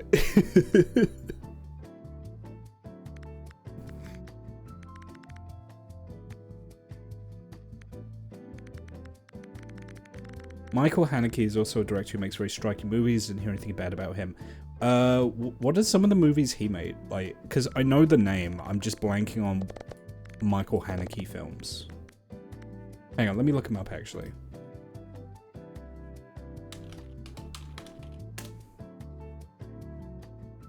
Oh, he did Funny Games. Oh.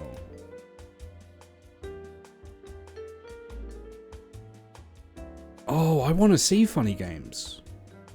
Yeah, no, yeah, I've heard of... Oh, he did Hidden. Oh, shit. Okay. Yeah, okay, I remember liking Hidden. Yeah. Or Cachet, if you go by the French.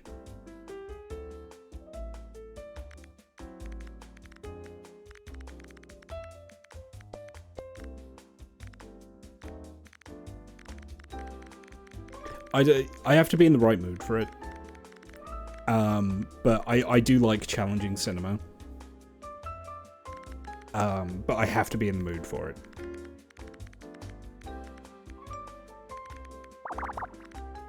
I mean, I've mentioned it so many times on stream, but I'm so glad I watched Come and See, but I don't think I'm ever rewatching it. I don't think I have it in me.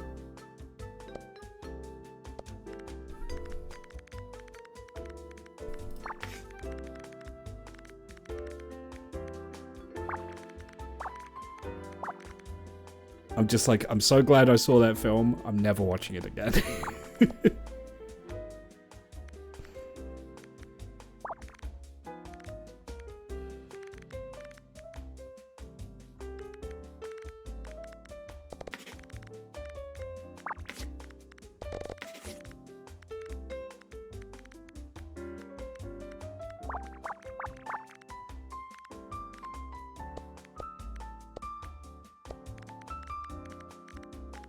Did La Pianiste as well. Okay. There's a film my dad keeps telling me to watch. It's an old British horror film called Whistle and I'll Come to You. I think it's an old TV movie. I keep meaning to watch it, but I haven't gotten around to it yet.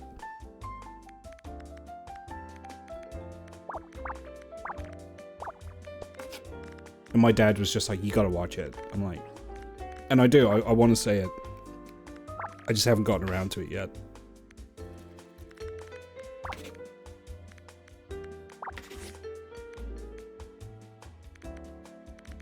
I think what stood out to me about it is the narrator from Barry Lyndon is in it. And that's a good film. If you haven't seen Barry Lyndon, you should watch Barry Lyndon. Probably a lesser known Kubrick movie.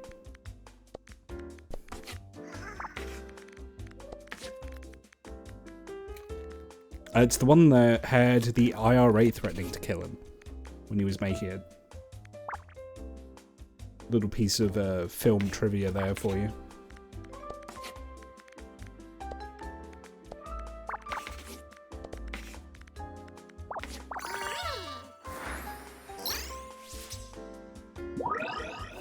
Hooray!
what was another film I saw where I'm really glad I saw it, but I don't know if I want to watch it again?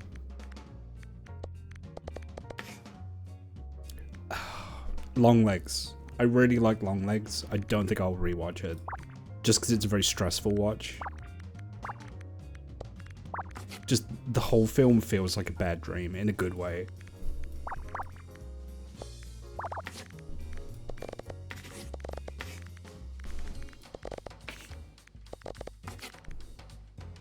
Yeah, Long Legs was good. Oh, the Blackguard's daughter. Or Black Coat's daughter. Really anything by Oz Perkins.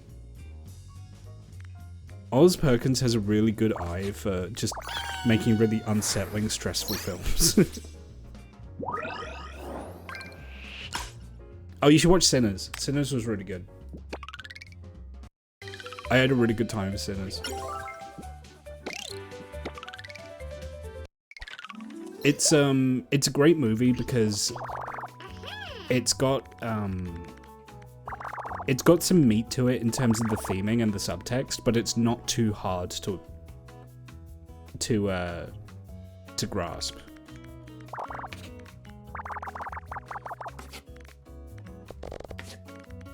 It's accessible in a good way.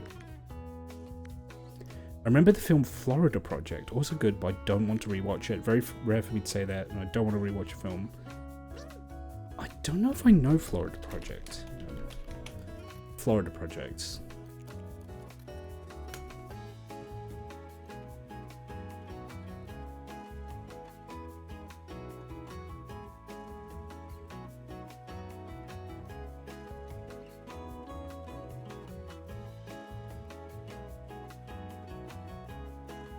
Interesting. Okay, I might check this one out.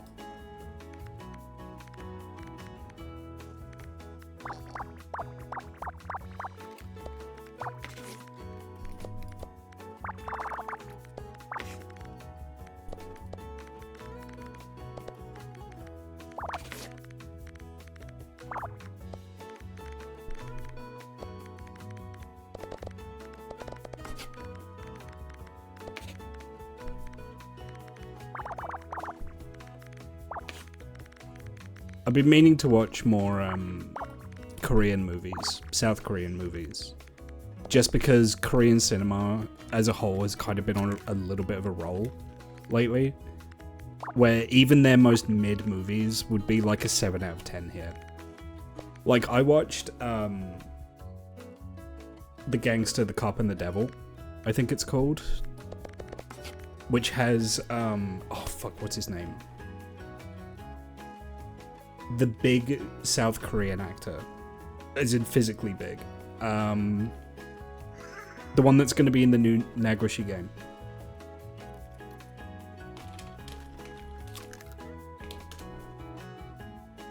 Ma Dong-seok has him in. And it was okay. It was okay. But the fact it was okay, it was still more competently made than a bunch of other films of its type, right? Like, it was kind of like a baseline good, you know?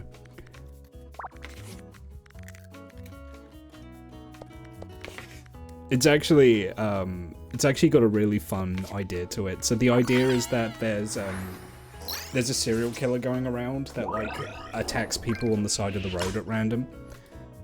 And then they just decide to attack this, like, crime boss. And it would be like, imagine if, like, Buffalo Bill from Silence of the Lambs tried to kill Kiryu from Yakuza. And so the murderer just gets the shit beaten out of him. And he has to, like, run away. And then what happens is the gangster teams up with, he has, like, a friendly rivalry with the police where they're both racing to find this murderer. With the idea being that if the police find him first, they'll arrest him, and if the mob finds him first, they'll kill him. Because he tried to kill the boss.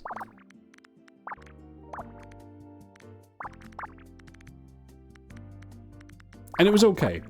It was alright. It was no memories of murder, you know?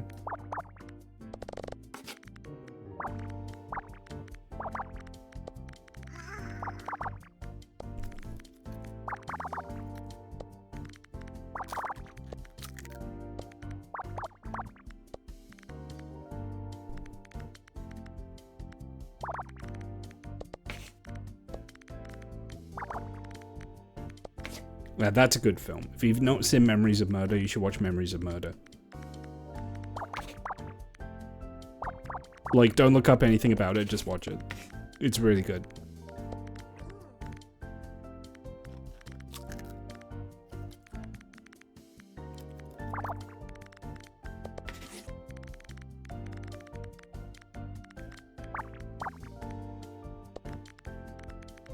Like, the ending of that film still sticks with me.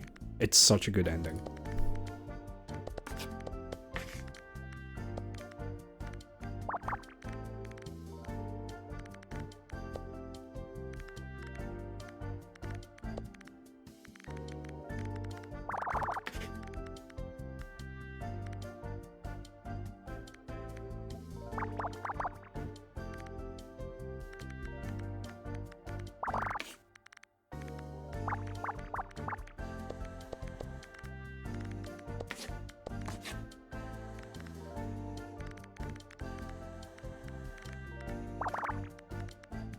What else was good? What else would I, like, highly recommend to people?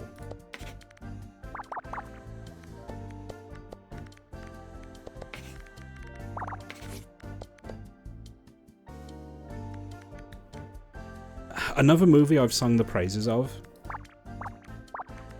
and maybe a little bit of a surprise.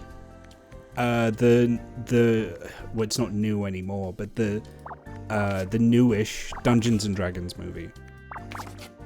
Dungeons and Dragons: Honor Among Thieves, I think it's called. Surprisingly good. It's a good time. I'd recommend seeing it. It looks like Marvel slop, but it's not.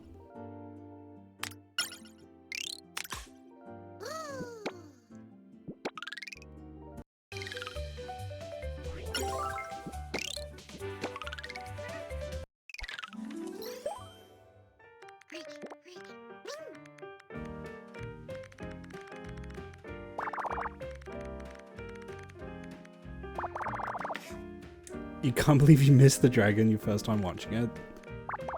You know, I can't believe that either.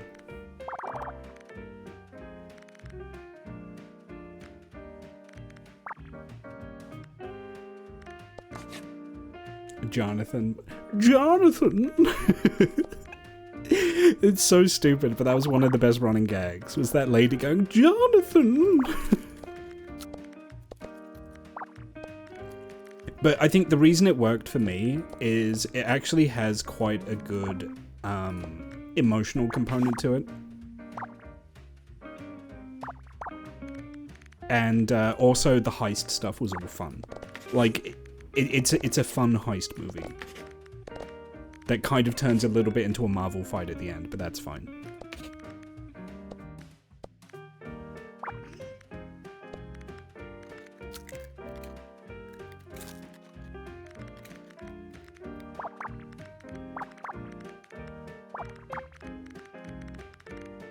And the humor is pretty good in it as well, actually. It's a funnier movie than it has any right to be.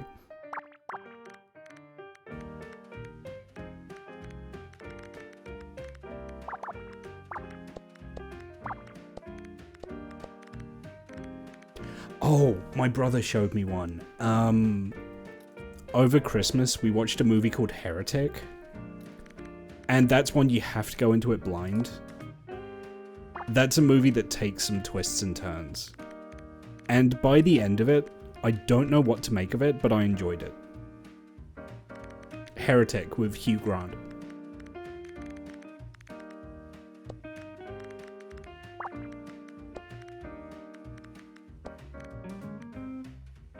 Yeah, it's a movie that raises a lot of questions and very much you have to kind of scrutinize it. But it's good. I don't think I like it as much as 10 Cloverfield Lane, but it has a lot of similarities to 10 Cloverfield Lane.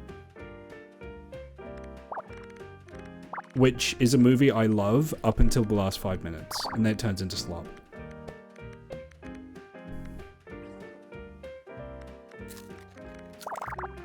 Basically, 10 Cloverfield Lane is an incredible movie until J.J. Abrams ruins it.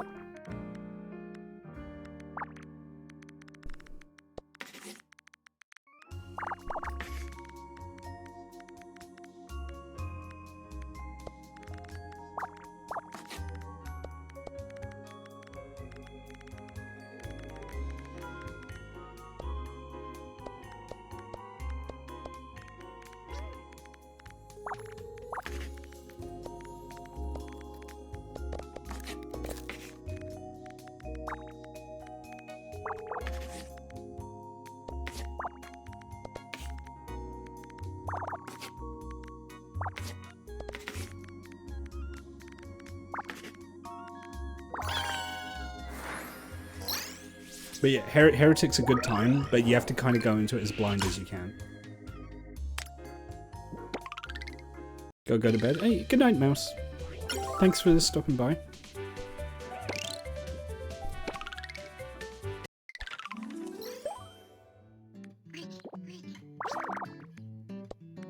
But yeah, it turns out that Hugh Grant is actually really good at playing an off-putting weirdo.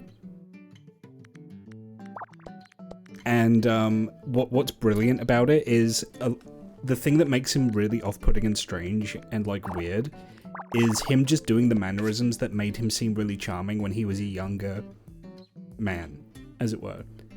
Like, he does his kind of like goofy, hunky British guy shtick, but he's doing it as like an older gentleman, and in the context of him doing it, it comes across as really off-putting.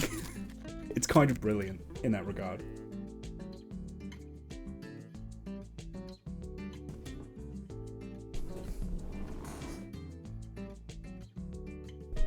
Like, from what I could tell, Hugh Grant's had a little bit of a career renaissance recently, and I'm all here for it.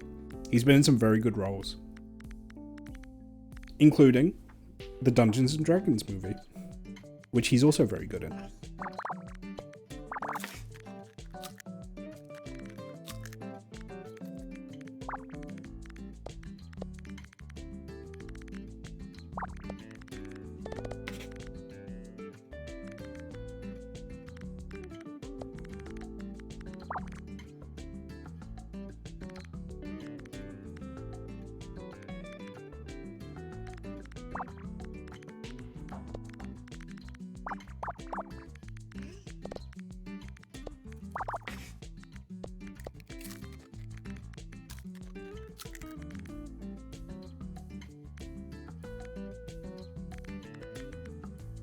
I'll be honest, I've just been kind of vibing and like half paying attention to the Picross.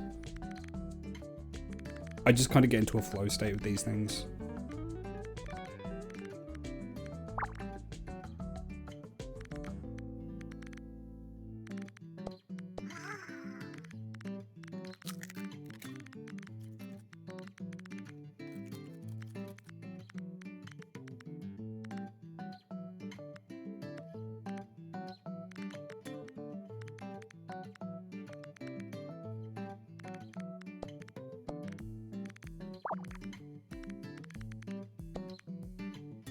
Jonathan.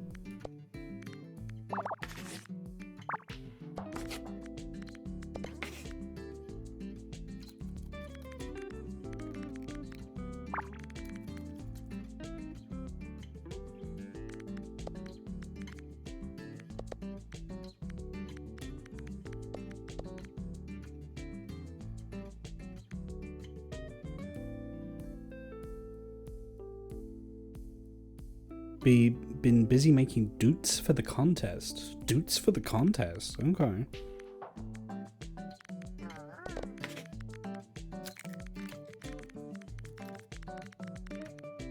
Can you say more, or is it a secret?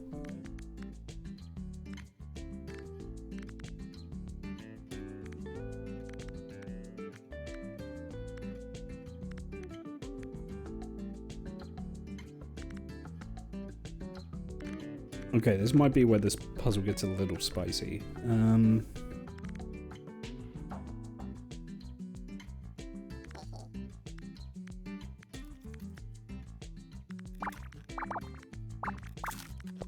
There we go. Never mind.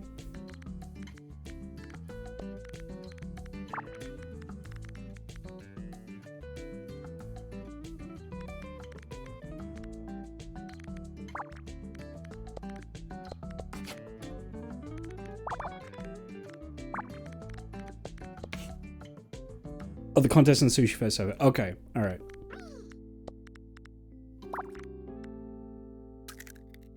Wait, is it still ongoing?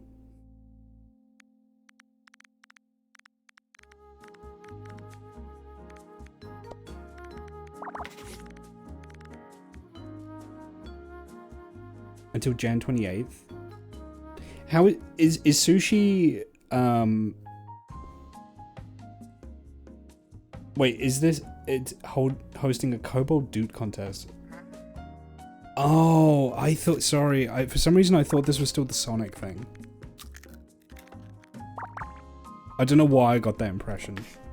I was like, I thought that finished tonight. Different contest, okay.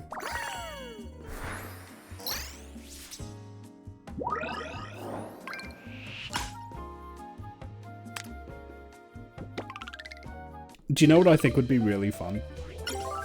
And I don't know why I didn't suggest to do it. I would love to do color commentary on like a Mario Kart or like a Sonic racing thing. That seems really fun to me.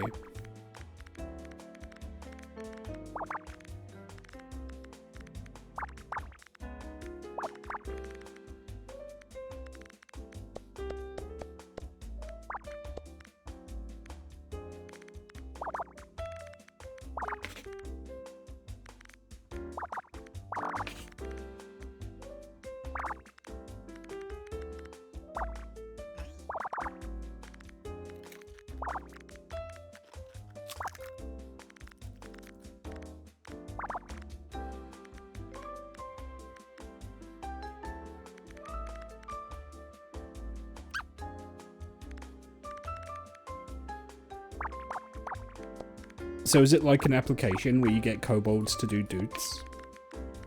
Is it a little bit like the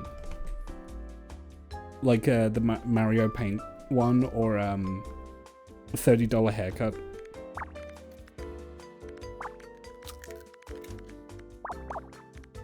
Don't you lecture me with your $30 haircut.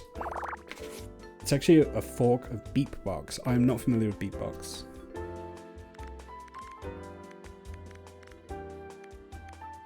How is the app to use?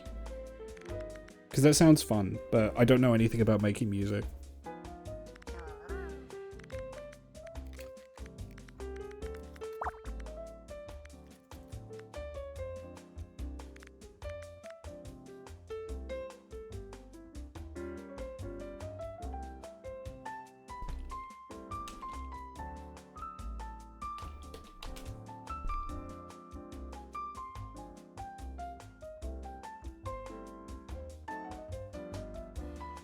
I've never heard of beatbox. Hang on.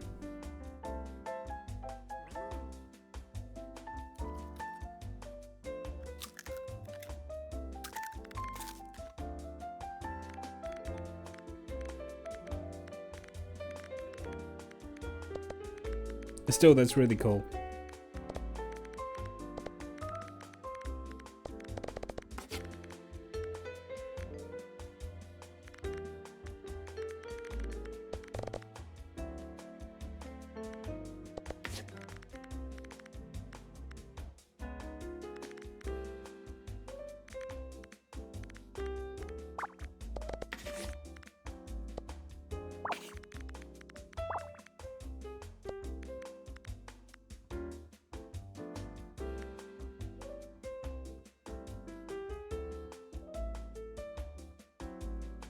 Yeah, I just tried to...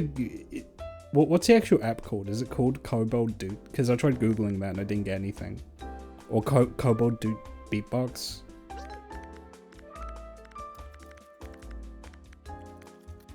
Oh, thank you.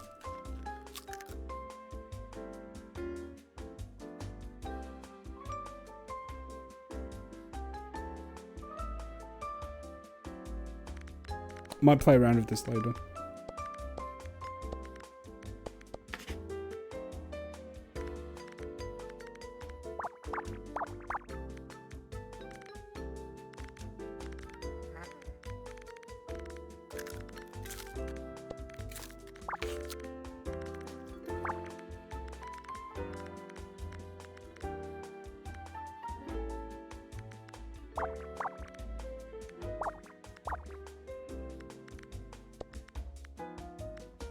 What am I doing? I'm not paying attention.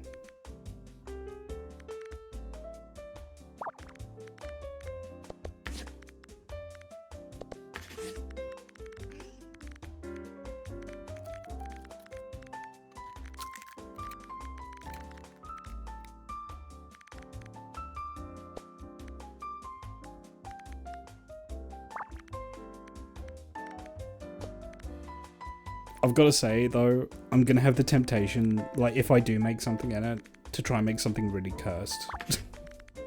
That's just my first instinct.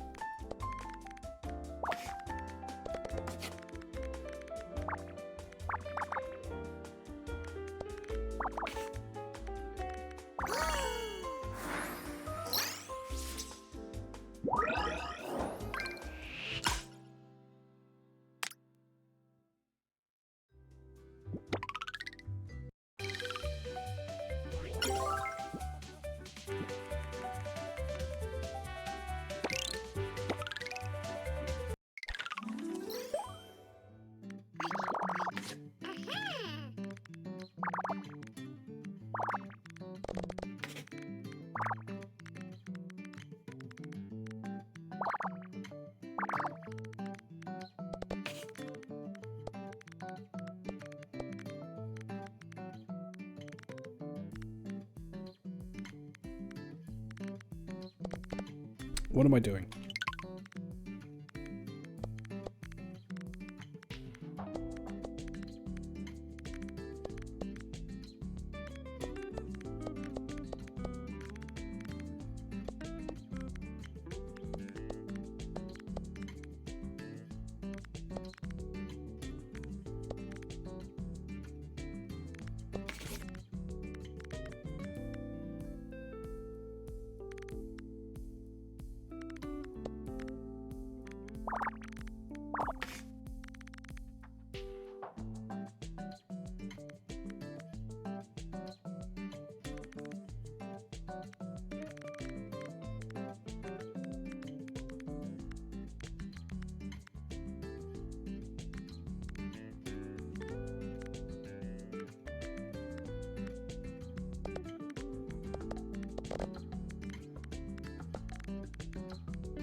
Oopsie-doodle.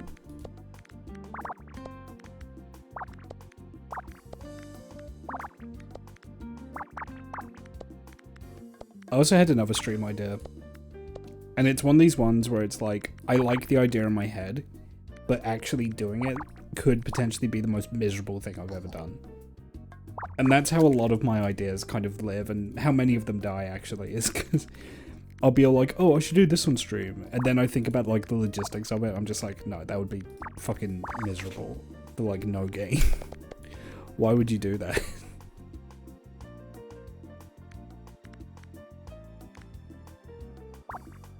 But I want to do a hike across Red Dead. Like, load up Red Dead Online in, like, a private game and just walk across the entire map. I think that might be nice. But I don't know if that would just be horribly boring to watch. I also wanted to do the same in Kingdom Come Deliverance, but that's a much smaller game world, you know? I think I just need to kind of, like, have a day where I just do it off stream and just see how long it takes. You know?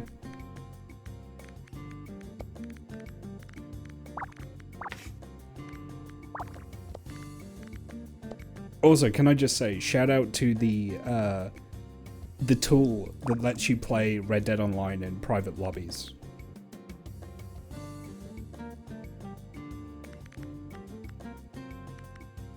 Because, holy moly, it makes Red Dead Online playable.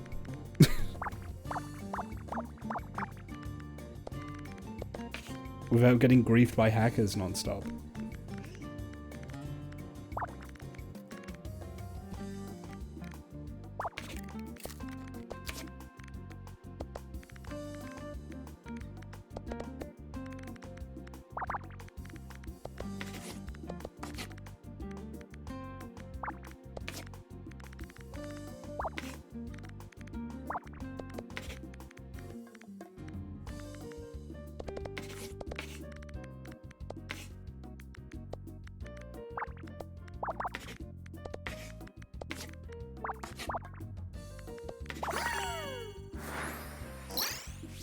Yeah, I'd have to talk for the whole thing. Still mad that all the content goes GTA Online, there's no single player DLC. Yeah, but that's because GTA Online is a license to print money. Like, commercially, why would they bother? I get it being a shame, but if I was running that business, I would do the same thing. Like, they'll keep doing it as long as the game keeps printing money.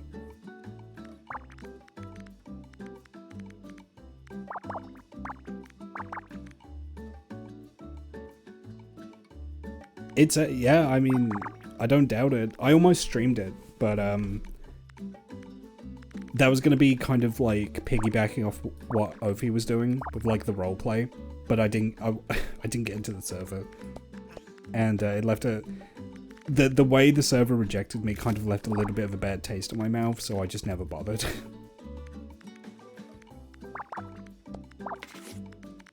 Which is a shame, because kind of doing, like, kind of goofy RP skits would have been fun, but it's fine.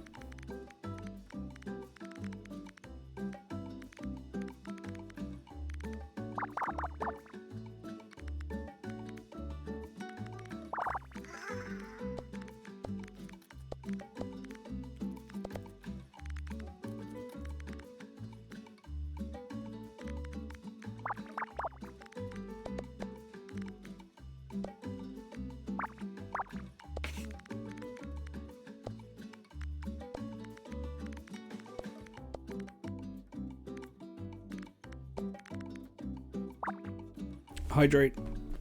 Do I have any Pepsi left? Oh, I do. I have half a can.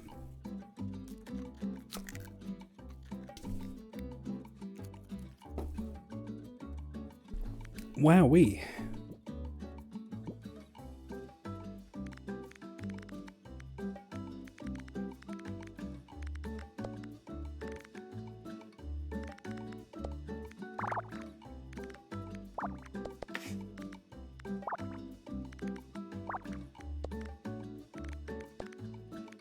But no, I have a lot of plans for stream this year. Which I think is a good thing. It's a good sign. It's a good sign that I'm not slowing down. Like last year, I actually got more of my long-term plans for stream done than I thought I would.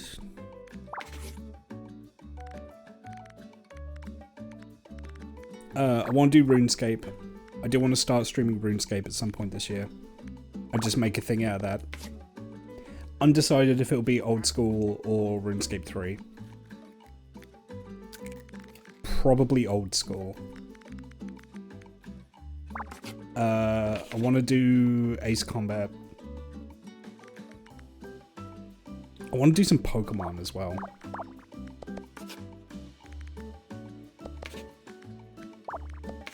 I kind of want to leverage the fact that there's some very popular game franchises out there that I don't have a lot of experience with. Because that's always a draw on Twitch. Like, it's kind of cynical for me to say that, but people like tuning in for that stuff. My voice went weird. People like tuning in for, like, games they know well that, like, new people are experiencing for the first time.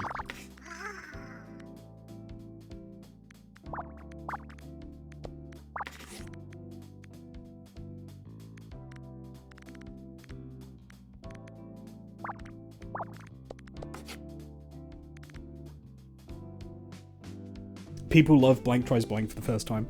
Undertale is going to be a big one as well. Yeah, because, you know, despite being friends with, like, queer furries on the internet, I've never played Undertale. Or Deltarune.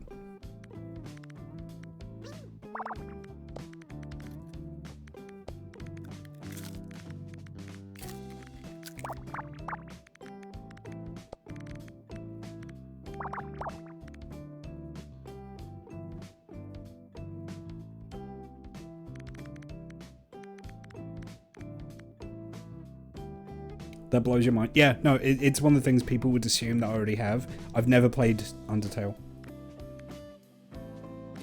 You can't imagine streaming Undertale or Deltarune, really. Just the sheer amount of backseating. I would have to have a no backseating rule. Yeah. I would just have to... I would have to put the kibosh on any kind of backseating, like, immediately. I mean, I have my no backseating warning.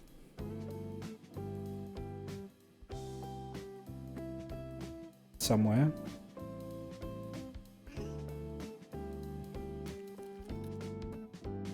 There it is. Because I had to bring that in when I was streaming Infra.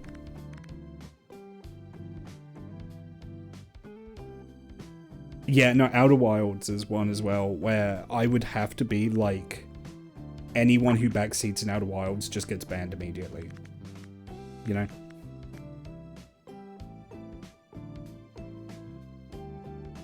People just jump in from Twitch categories and just say stuff. Really? Too bad at math to be backseating at Squeakross. I mean, the thing is you don't really need to be good at math. It's just like simple addition a lot of the time. It's not even it's more a test of logic than anything. As long as you can logically deduce things, you'll do okay.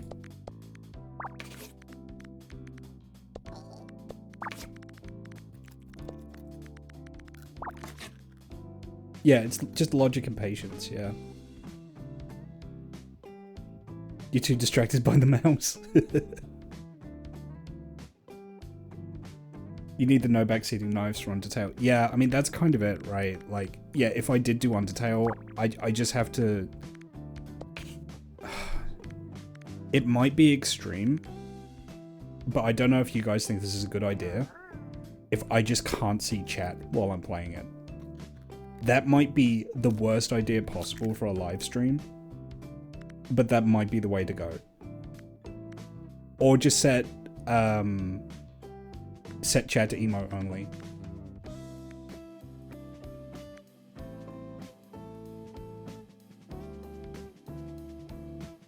Or sub only, maybe.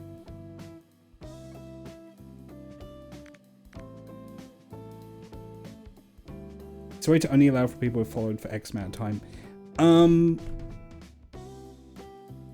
To allow them to chat? Oh, I'd have to look in. That might be the play. Yeah. Just have it so you have to have been a follower for maybe like a week. Yeah, that might be it. That's a good idea.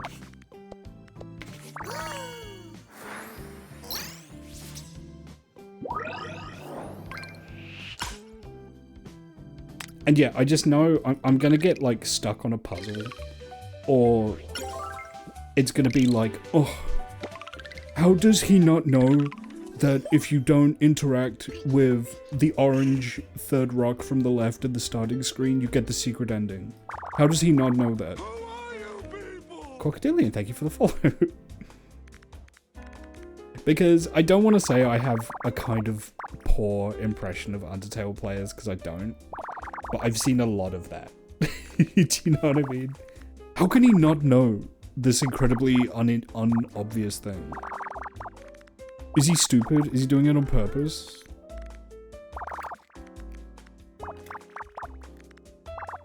It's his first playthrough. How does he not know to honk the car horn 3 times to get the secret boss?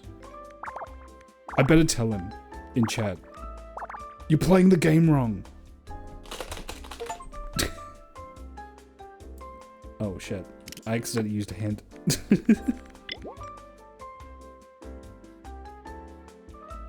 You gotta play the game wrong and not appreciate it as a popular character. Yeah, I mean, that could be it as well. It kind of... The thing is I know a little bit of what to expect because I was a Homestuck fan back in the day. And there's a lot of overlap with both the existing fan bases and also the kinds of personalities that are drawn to those, you know.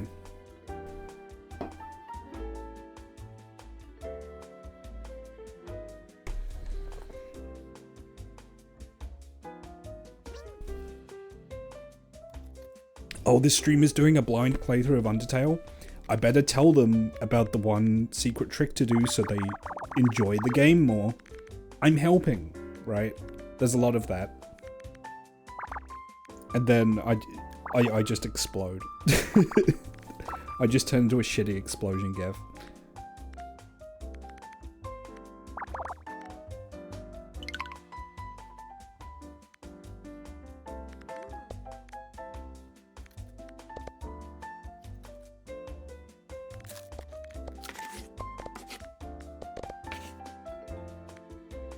And I mean, I've had to resist the urge to do that. I mean, I've seen people play like Disco Elysium and really not enjoy it. And I'm sat there as that kid with like the huge vein on his head. I'm just like, oh, you just gotta do X and you'll be fine. And then you'll experience one of the best adventure games ever. But I have to resist the urge, right? Ultimately, if it's not for you, it's not for you. I get it.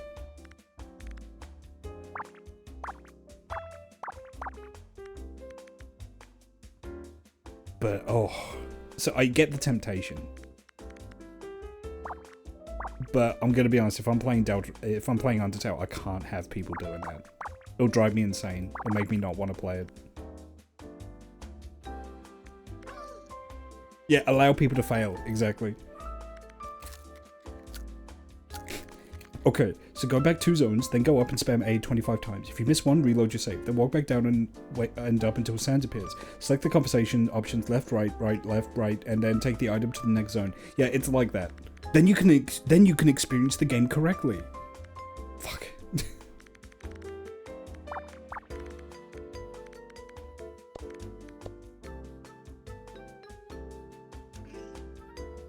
Oh, yeah, I mean, that's the thing. I know a lot of spoilers just by osmosis. I don't know the context of a lot of them. And I think that's why they've not bothered me too much, is because I don't know what's a bad spoiler or what's not. Like, I know about a lot of, like, the secret bosses in Deltarune, for example. But they're not a spoiler for me because I've not played the game, right?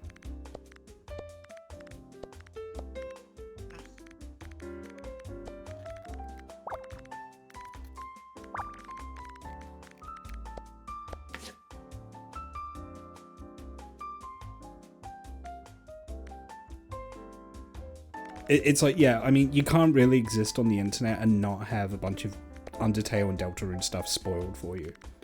Like, I know the flower is evil in Undertale, right? That's been spoiled. I know that Sans goes nuts if you kill everyone. I know that. I know that there's a genocide route. And I'll be honest, like, probably when I do stream it, I'll have to, like, pretend I don't know a lot of stuff. I'll have to sell the illusion, right? I've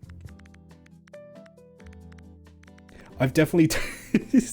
God, this is getting a little bit into, like, the behind the scenes, how the sausage gets made here.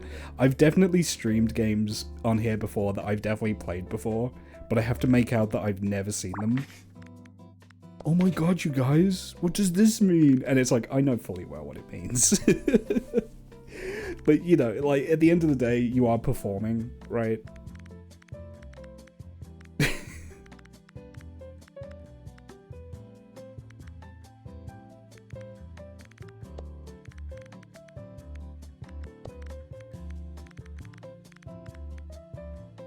Freddy Fazbear! Oh, yeah.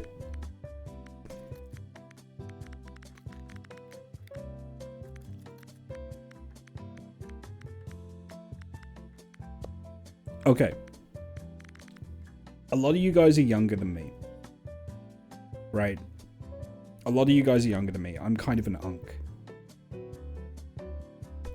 Is there anything to Five Nights at Freddy's? Or is it just... it was the right kind of property at the right age for a lot of people?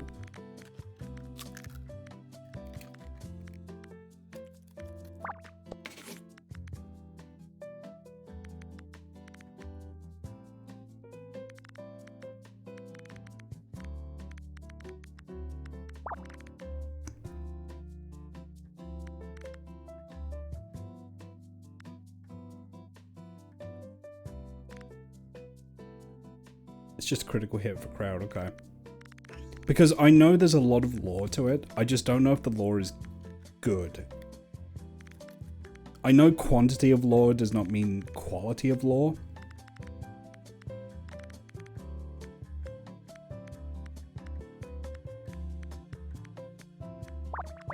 And I'll be honest, whenever I think about the Five Nights at Freddy's lore, I think of that one video of the guy commentating as it's the cutscene where the purple guy turns he turns like green, I think, or no, he's like a regular guy and he turns into like a weird purple monster, and there's a guy like laughing at it.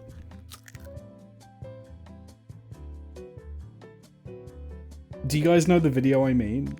It's really hard for me to explain.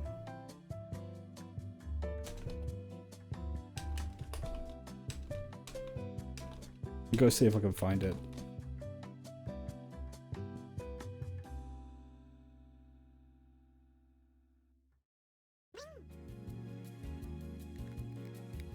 From one of the Five Nights at Freddy games popped in my head, bro.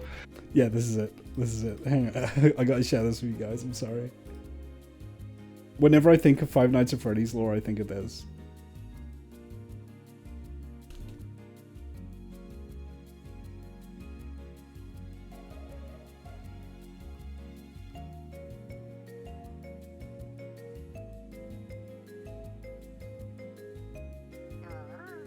Got entered inside of him, dog, and it's just I'm in the crib bored, nigga, and I don't know why, but this cutscene from one of the Five Nights at Freddy games popped in my head, bro. This is the purple guy's son, right? This the purple guy's son. And he got entered inside of him, dog, and it's just so funny to me because this scene's so funny. Look, he walking down the he walking down the street, all his neighbors outside waving to his ass. What's up, Mike? What's up, Michael? Hey, nigga, you going to work? Oh, it's lit. You feel me? Look, the next day, right, he's still looking smooth. He's like, all right, you feel me? About to go do my shit, you know what I'm saying? He crib walking out the crib, you feel me? He hitting them scenes on that motherfucker. Them niggas was like, yo, my nigga Mike, Big Mike, hey, you feel me? Then look, the next day, right, the next day he looks a little green. And my nigga, the first nigga on the block, like, wait a minute. The first nigga on the block, like, wait a minute. Everybody else, like, okay, he look a little fucked up, but I mean, you know, he probably just a little sick. He might got the flu or something, you know what I mean? Next day, right? Next day, look. This nigga come out the crib even greener. My man's is like, nah, that other nigga had a point. You see, my man didn't even come outside. the first nigga that peeped, he was like, wait a minute, no, this nigga not right. I ain't coming out there to say hi to that nigga today. And then look at this nigga, he's like, wait a minute, the green shirt nigga's got a point. Look, next day, oh my god. This nigga is even more fucked up. You see half the block is still in the crib. Half the block is still in their house, bro. All the niggas that came outside, like, wait a minute, bro. This nigga, I think he got the wrong or something. He needs to get his ass from the crib. Look, next day. This nigga full purple, nigga. My man's so scared, he behind the crib. He in the backyard looking over like, damn.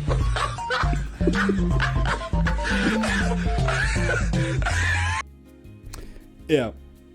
That's what I think of when I think of Five Nights at Freddy's lore. Does it ever get better than that?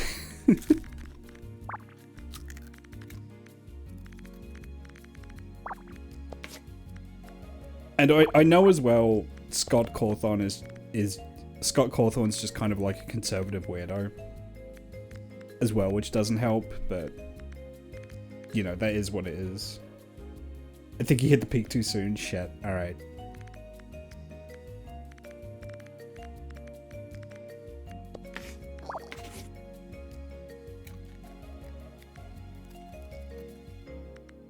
Yeah, well, that's what kind of confused me, because, like, I saw there was security breach. And there was a bunch of shit happening in it, and I was like, wait. Huh? And I think that's when the games had gone, like, full kiddie, you know?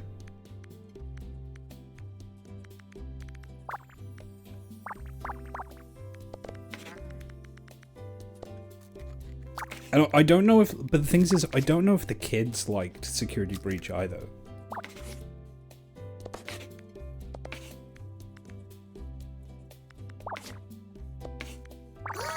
Like, I know Security Breach had some, like, launch issues.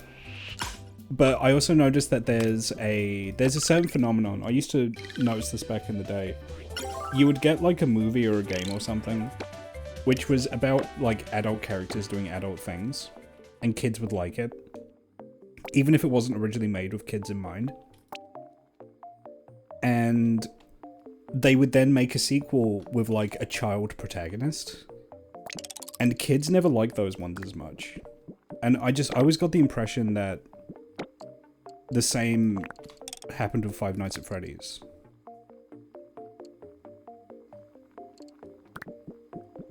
And also just the AI, like, just didn't work.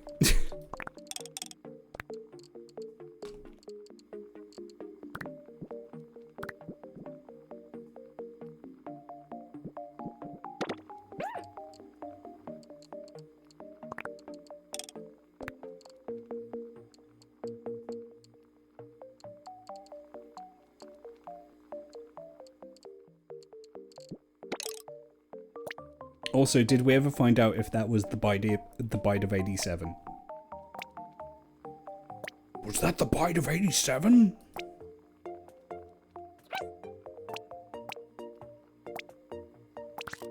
Oh my god, I have so many unread messages.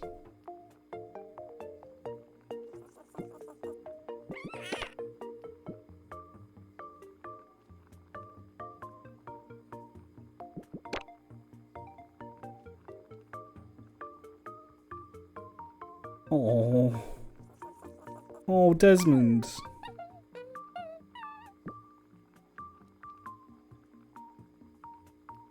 So these are former lab rats.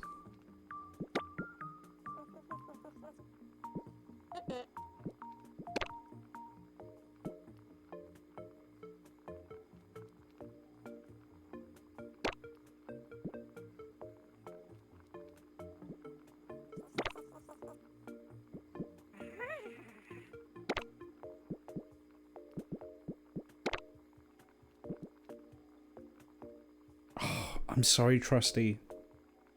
I know it's not a scam. I want the 99,999 years of free sunflower seeds. I know, I can't respond to you. I'm not allowed.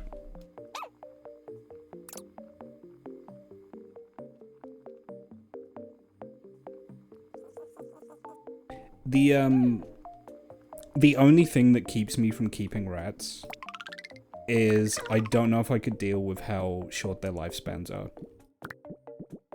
For animals that are as, like, warm and sociable and cuddly and as filled with personality as they are, they die super quickly. I hate to say it, but they do. And I just don't know if I can go through that every couple years.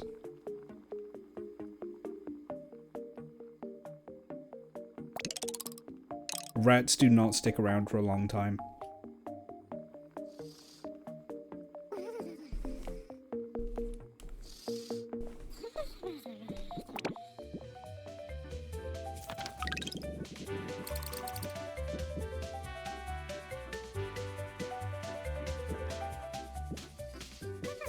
You know, let's do,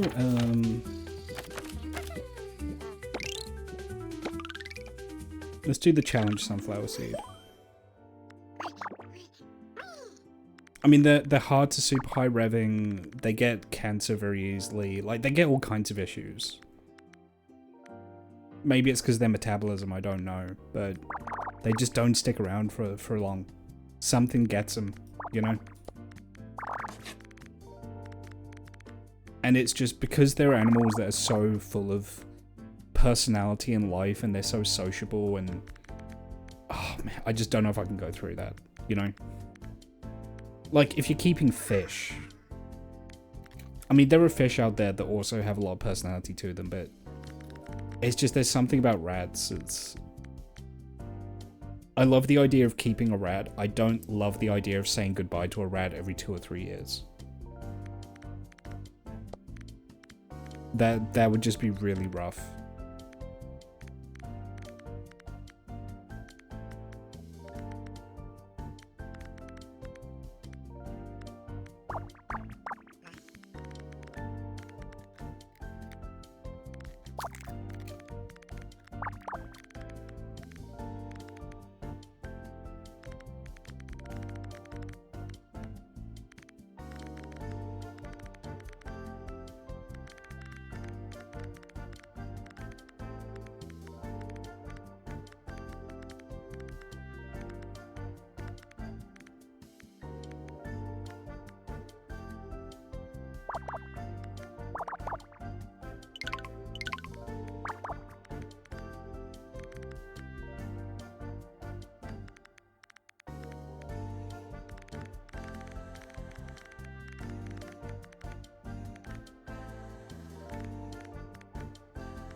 Oh, another game I want to stream sometime. Don't know if I'll be doing it this year.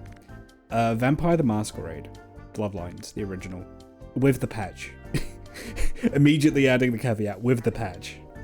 The patch that makes the game playable. The patch that lets you skip the sewers. The patch that removes a lot of the bugs. And re-adds a bunch of the cut content. The makes the game good patch. Do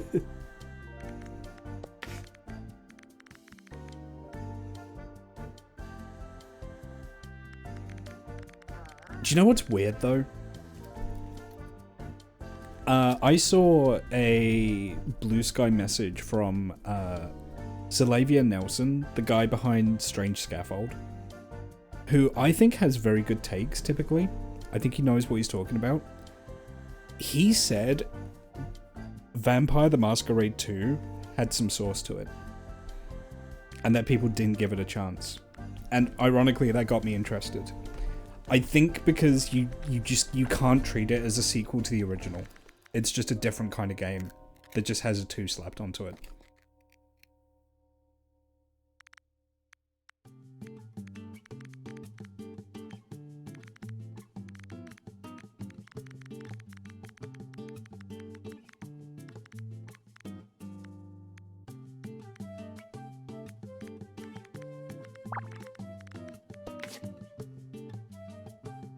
think his name's Sylvia Nelson. The yeah, the guy behind like Strange Scaffold who did previous game on the stream, I Am Your Beast, which I really enjoyed. I thought that was a very good game. And most people know him for click holding. Well, that's the thing though, is like, the way he was talking about it, it wasn't even a minimum viable product. It was just, it wasn't what people expected it to be, partly because of the dev hell.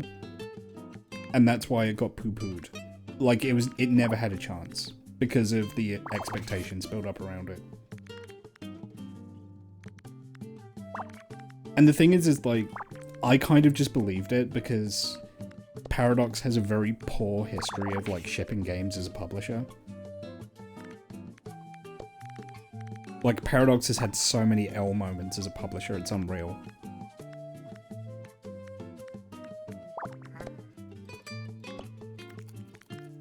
They're especially fond of just cancelling projects really far into development. Which I think says a lot about their pipeline process. Because it's like, how the fuck did you get this far into development, and then you decide the game just isn't worth shipping? That's so much wasted money. Like, what are you guys doing?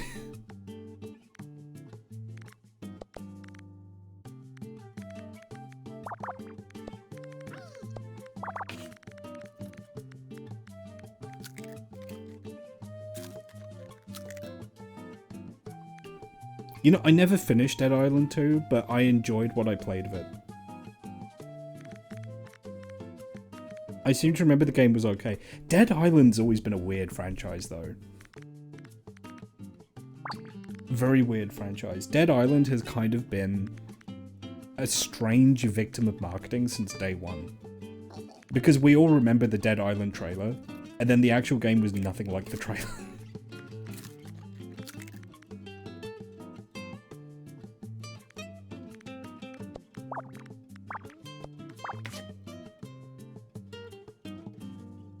Not good, but fun. What was so bad? I don't remember it being that bad to play.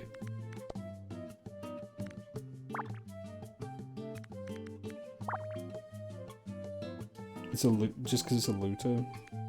Dead Island upsold itself way too much. I think it was honestly it would. Yeah, I think that was it again because it built up expectations that it completely failed to meet.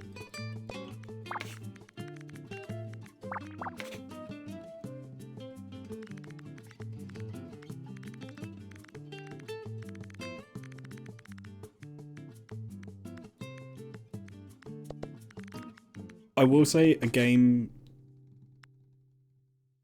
kind of mindless game every now. Right, okay. A game that I think deserves more love than it gets is Dying Light. I think Dying Light is a very good game. Like the first Dying Light. I enjoyed Dying Light 2 for what it was, but it lacked some of that sauce for me in a way that I can't really explain.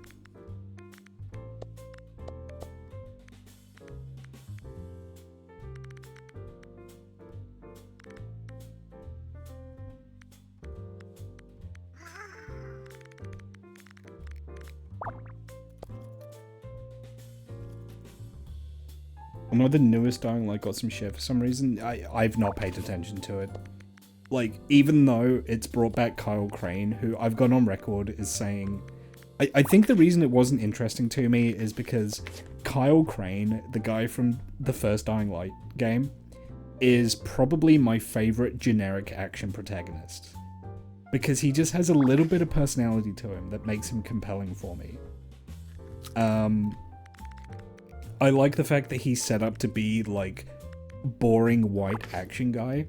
And then he has a little bit of spice to him. He has a little bit of sauce. And I really like that. And I just kind of like how he's just kind of a dude.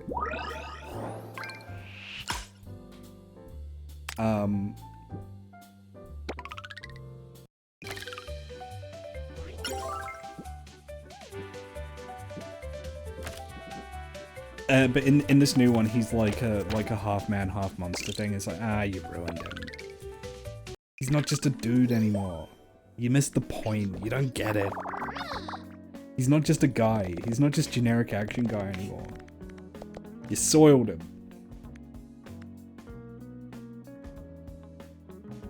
It's a fantastic game. One of the worst storylines. The worst?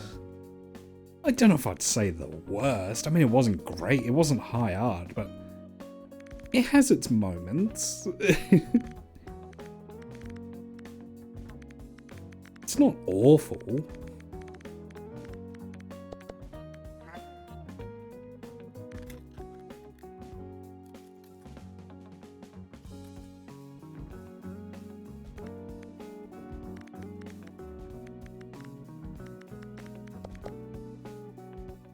Does he turn into a werewolf in the beast? That's kind of what it looks like.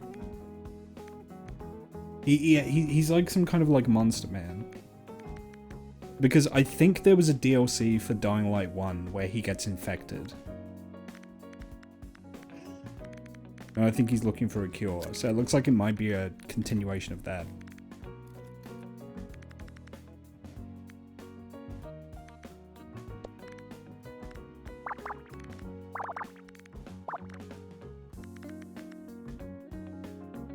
You think it was hot garbage and nonsensical? I'm trying to think of what happens. Because I know he gets parachuted into this country, this unnamed Middle Eastern country, to secure a scientist? I think it's to secure a scientist. Or a cure. Something. He's there for some reason. I think there's a hostage. I think he's there to get a hostage. What the fuck are you in? Why does he go into the city in Dying Light 1? Oh my god. I played the game to completion. How do I not remember this?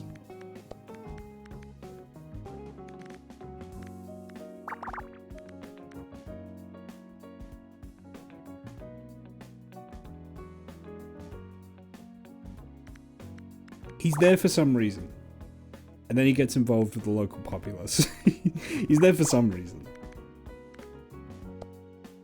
And there's like a warlord that he like runs up against.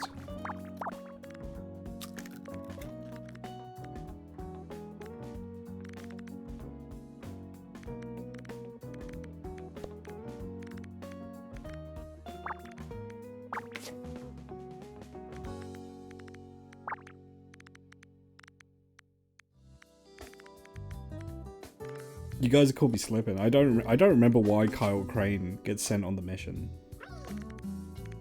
I legitimately don't remember why he's there.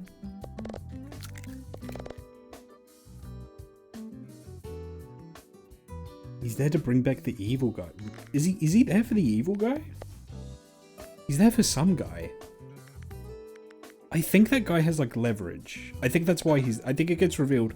He has leverage over like what definitely isn't the WHO.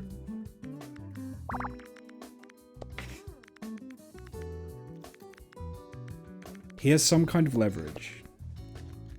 It's like a hostage or a piece of data or something.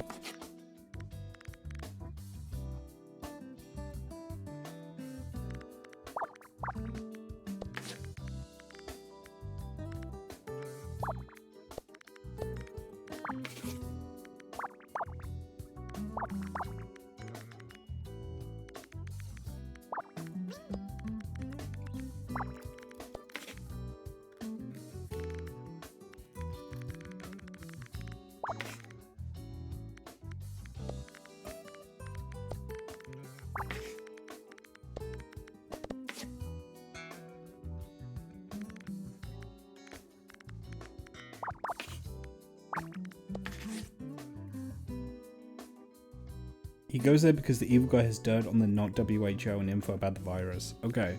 Is that the stated reason why he's going there, or is that stuff you learn later? Because I know they stopped the shipments of the not vaccines, like the anti-zombie virus stuff.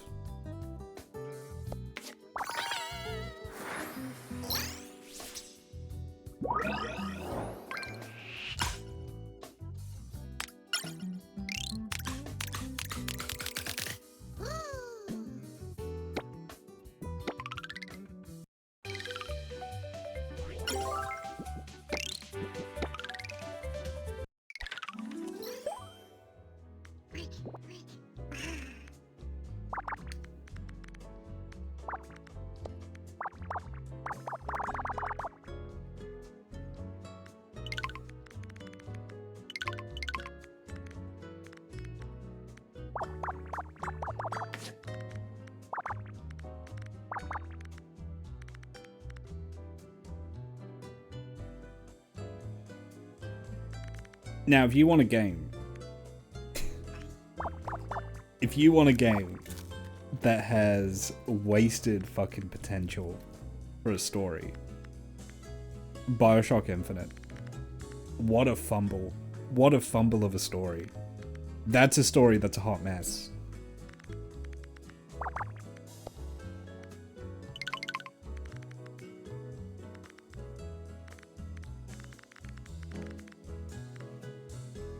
There's one particular thing that I remember seeing.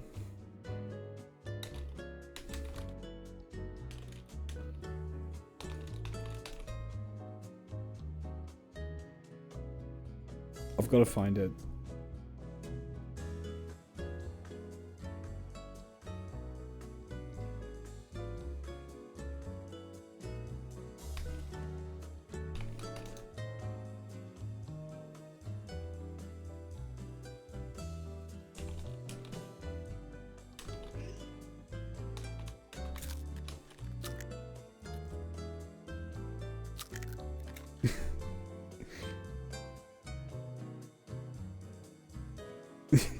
This is it. Hang on.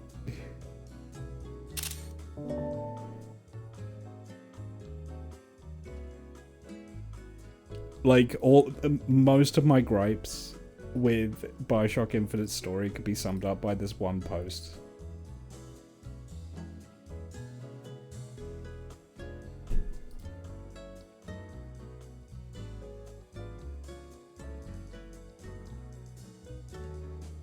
Hit X to say racism is good. Hit Y to say racism is bad. Player, racism is bad. Stares at gun in hand for a long time. Racism goes both ways. Kills the only black character in the game.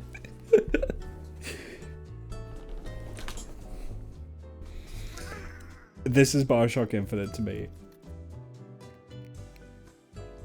Because I remember they do this thing where it's like, they spend so long setting up the fact that there's this like horrible oppressive like company. Right, you know, there's like this rampant industrialist stuff. And then you like timeline jump to when the revolution is happening. There's like an armed uprising against this company. And Booker's like, les revolution killed people? Oh my god, they're both as bad as it's like Horseshoe Theory, the game. It's like, the smug centrism in that game drove me insane. Coming from the guy who's been killing people for like the entire story up to that point.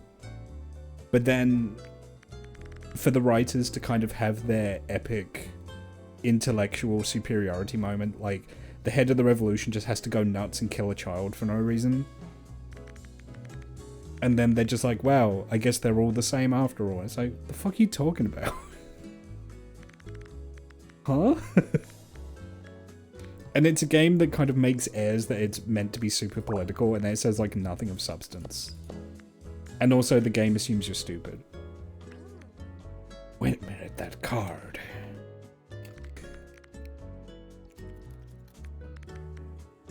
Finally, a smart game for smart gamers. Unreal, man. Unfucking real.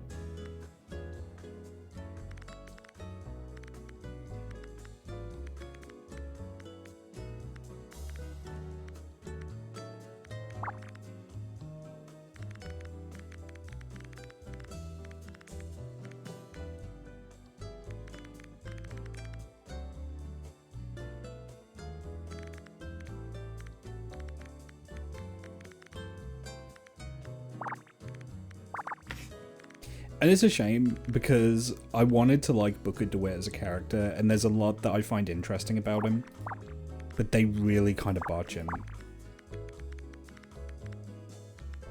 For the story to work, he has to be the densest motherfucker alive. Yeah, I mean, that's it, right? Don't you realize there's no difference between good and bad, you absolute moron, you goddamn buffoon? Yeah, that's basically BioShock Infinite.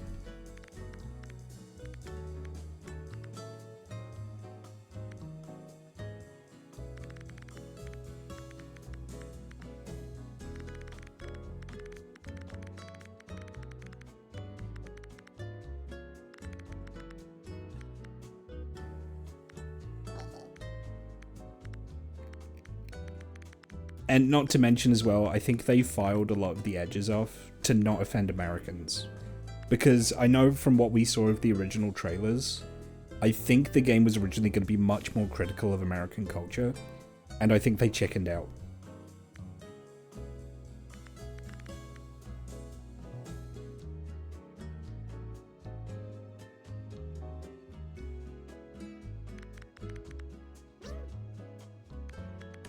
You know another game that did that?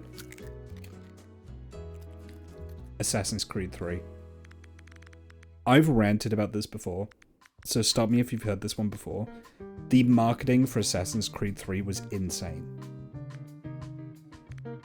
Because that was a game set during the American Revolution, and the Ubisoft marketing team was terrified of that fact. Absolutely terrified.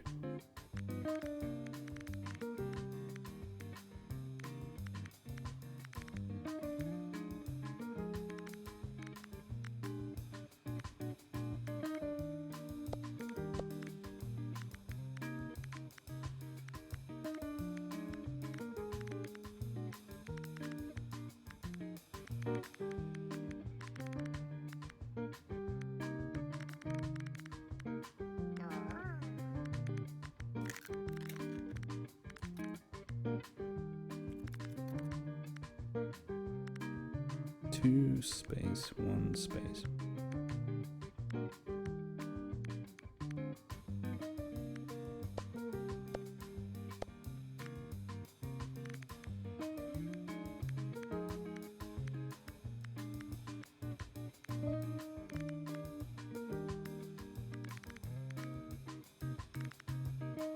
This one's a little harder.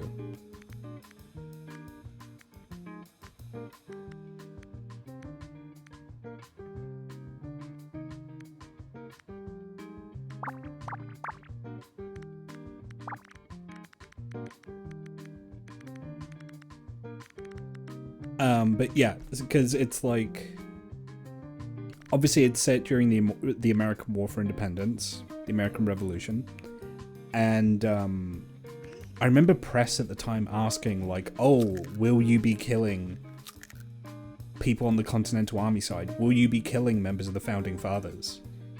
And you could really tell the devs just wanted to say yes. Because for those of you that didn't play Assassin's Creed 3, I think the main villain is like, is it Brigham Young? Who is it? I don't think it's Benedict Arnold.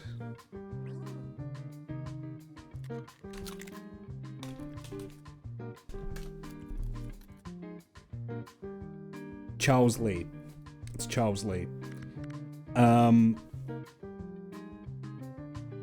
And because the idea, it's Assassin's Creed, right? So there's like, secret societies and on both sides. But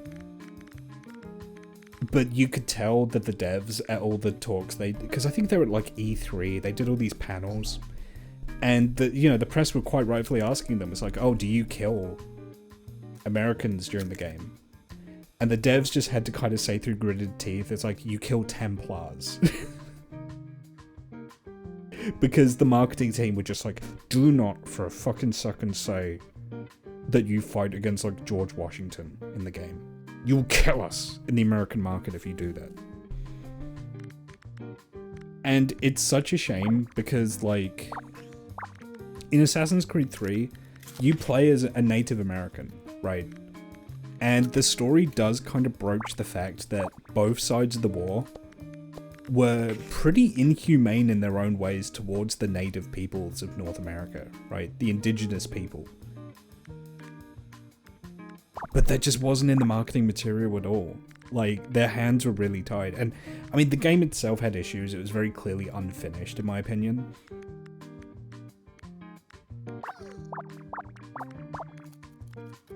But man, there was some real potential to that one. They had some real potential to look into some of the more morally ambiguous stuff about the American Revolution. The fact that most of the Founding Fathers were slave owners. The fact that there was some ambiguity about the ethics of levying taxes. I mean, you know, sure, it was taxation without representation, but, you know, don't for a second think it was the common people of the United States colonies who did the uprising. You know, it was people who owned land and who owned businesses. They had a real chance to kind of delve into the more morally grey aspects of that, and some of it they did and some of it they didn't. And I really think a lot of their hands were tied by marketing, and also just unrealistic crunch from Ubisoft to get the game done and shipped.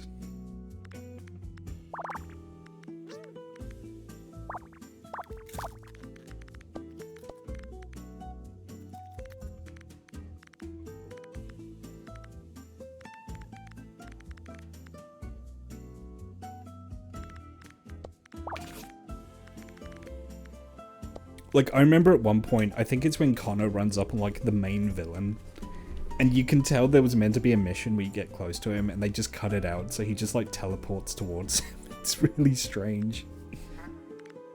The game kind of enters, like, a little bit of a breakneck pace in the third act.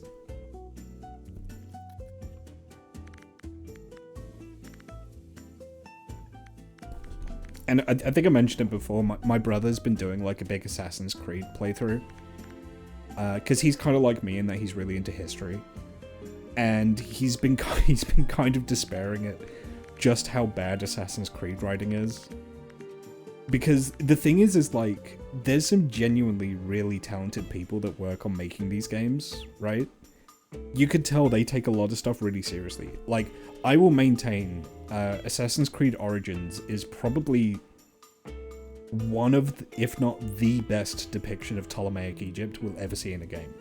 At least, certainly so far. They really did their research. And then the character writing is all like, "Hey there, assassin, I have a stinky pie in my house. Can you sneak in and get it?" Like, like in Assassin's Creed Unity, the one set in London, it's a really well-realized and lavishly detailed depiction of Victorian London, and every character in it is a flanderized version of their historical counterpart. Like, the character writing is just really poor. Assassin's Creed Valhalla is apparently really bad for it.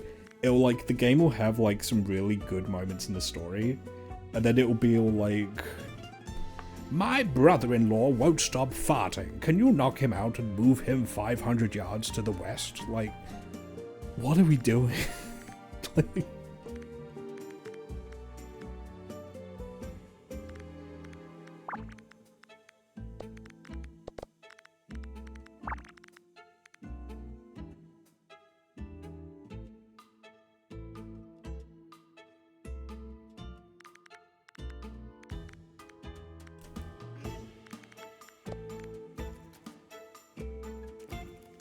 although from what I've heard, people like Balak, who is, I think it's Bayek, who's the protagonist of Origins.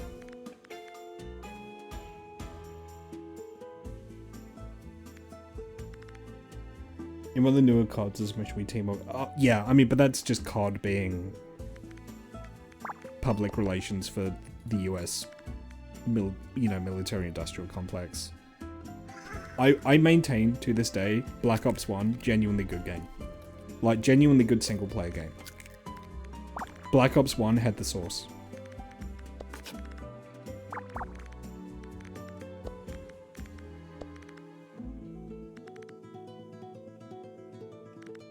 Great single-player. I remember the multiplayer being good as well. I mean, I'm too fried to do Call of Duty multiplayer anymore. My reflexes are too shut, but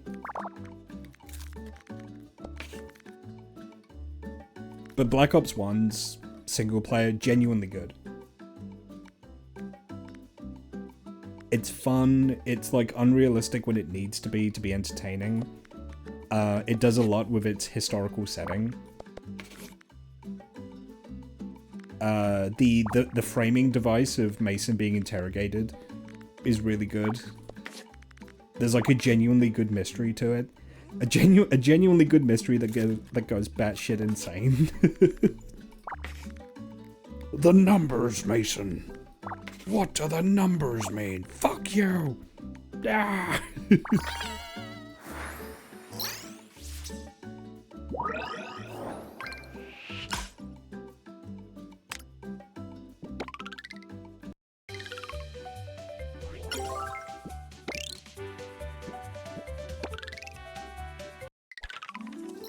My brother was telling me about the Battlefield 6 single player story, and I couldn't believe it when he was telling me about it, just how bad it is. Just how stupid the story is for Battlefield 6. I could not believe it. I kept thinking he was just yanking my chain, you know? I was like, there's no way they would do that, but apparently it's just stupid. It's just stupid, like it's a storyline that would make Tom Clancy blush, from what I've heard.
I gotta like lock in for this one a little bit. This one's like way harder. I'm locking in.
Oh yeah, the music's great.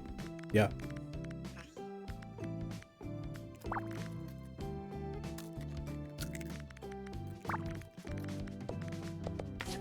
Yeah, I know I've been yapping over it, but yeah.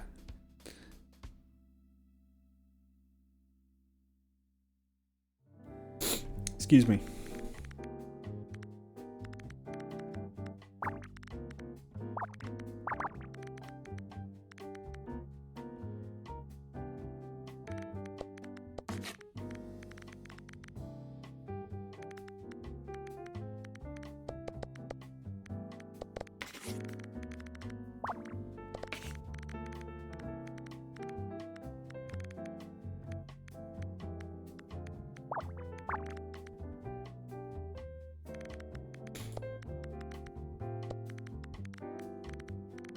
No, I've been enjoying the stream tonight. Like, just because of how busy I've been recently, I've not had a lot of energy for streaming.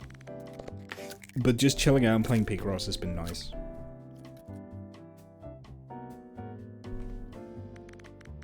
It's been a nice change of pace.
Yeah, okay.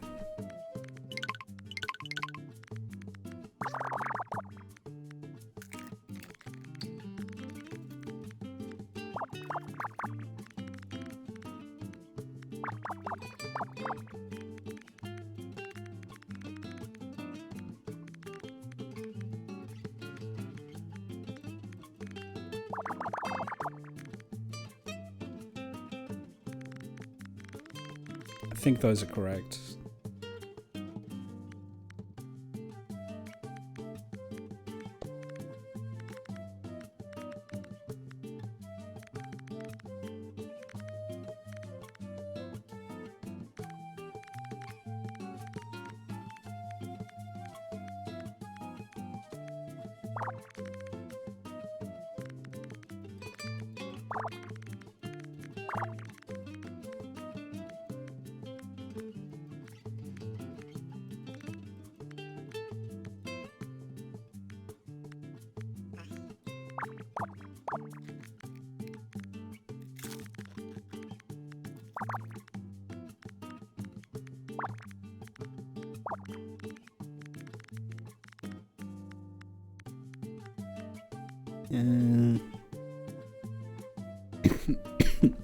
Sorry, excuse me.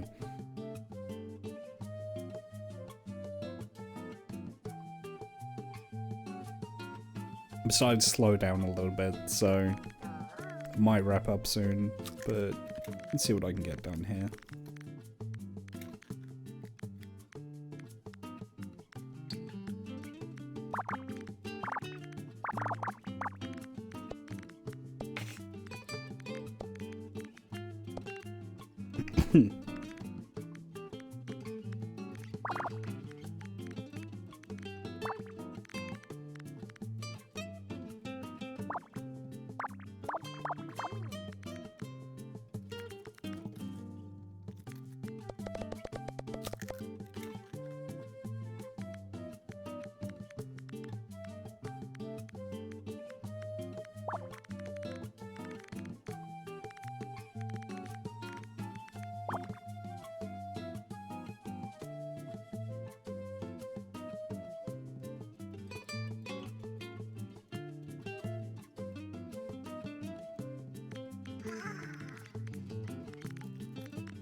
Hmm.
Yeah, okay, this is getting a little harder now. It's definitely doable. I'm making progress. It's just, I have to really stop and think.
I don't even remember what I'm trying to make here.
I feel like the hard part's over. It's just kind of building on what I've already established now.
Yeah, I'm almost there.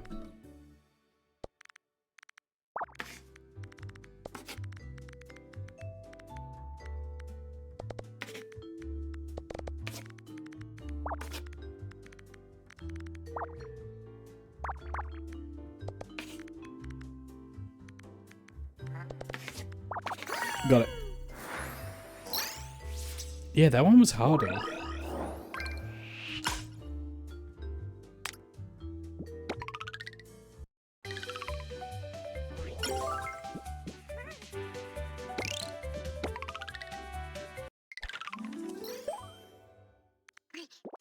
Oh god.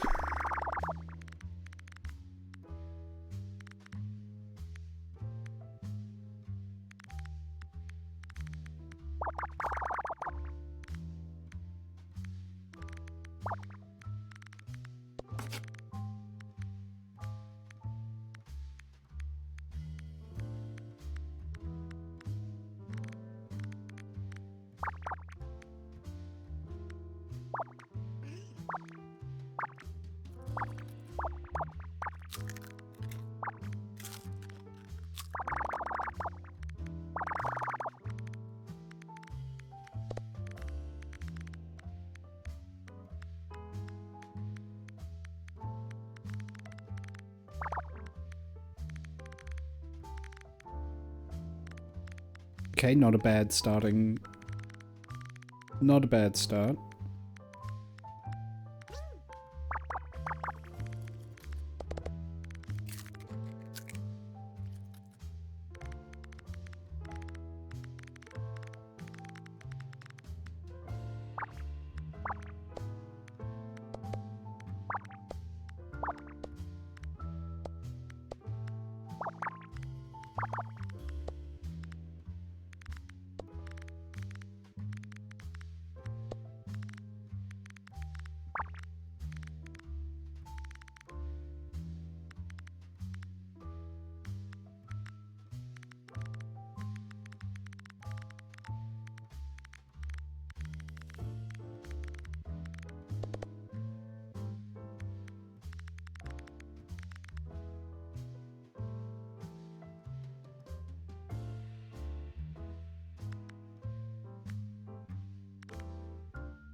Okay, this is where it slows down. This is where it gets a little harder.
Yeah, that makes sense. Okay.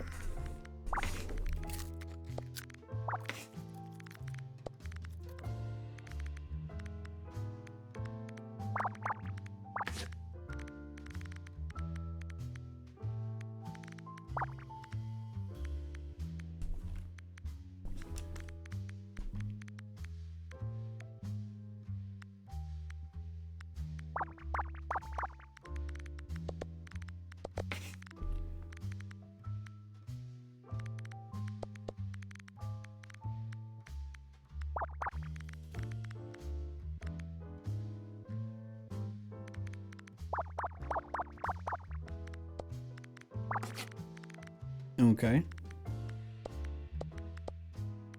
Making progress.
Hey, there we go.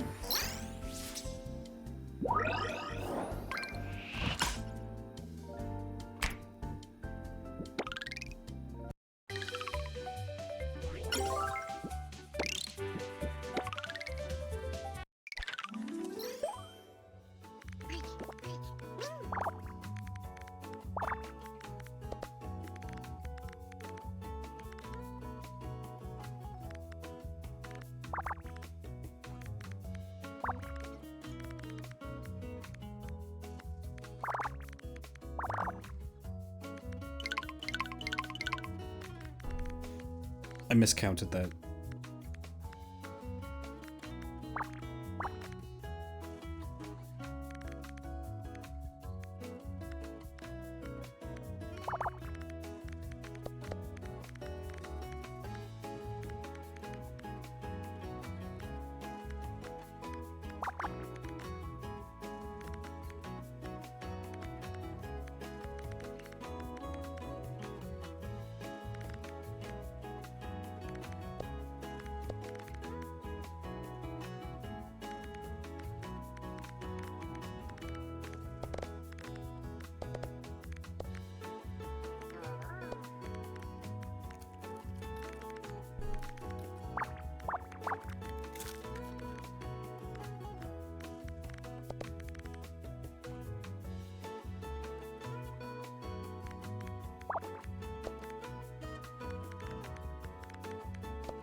Okay.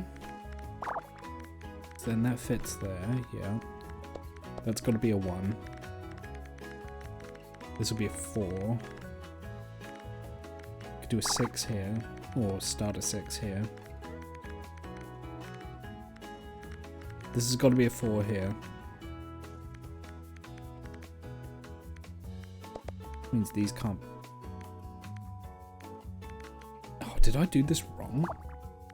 Oh, did I do this super wrong? Uh-oh.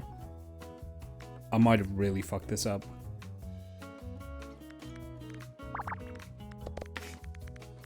I might have really fucked this up. Yeah, uh-oh.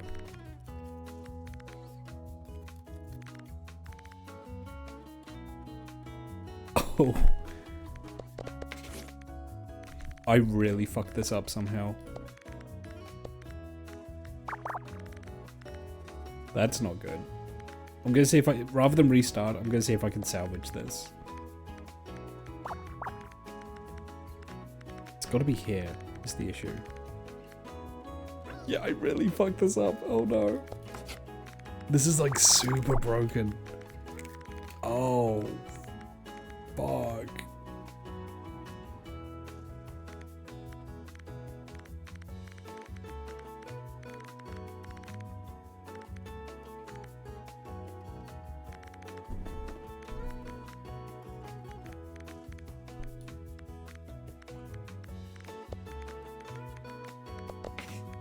Yeah, I really fucked this up. Heading off to grab some food, have a good rest of your stream. Thank you. I think I'll be wrapping up after this one. But I really fucked this up. Oh. That's heartbreaking. Yeah, I'm gonna see if I can salvage it.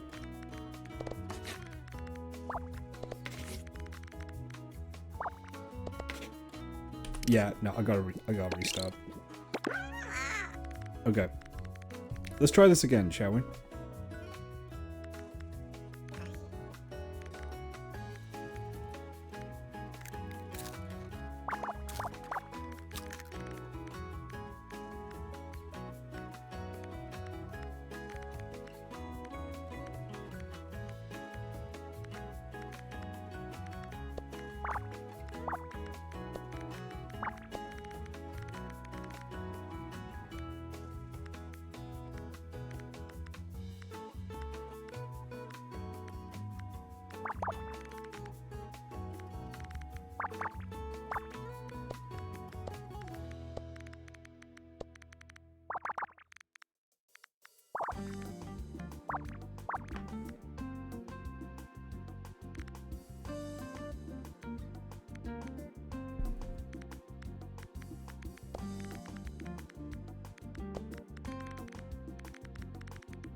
Did I make a mistake again already?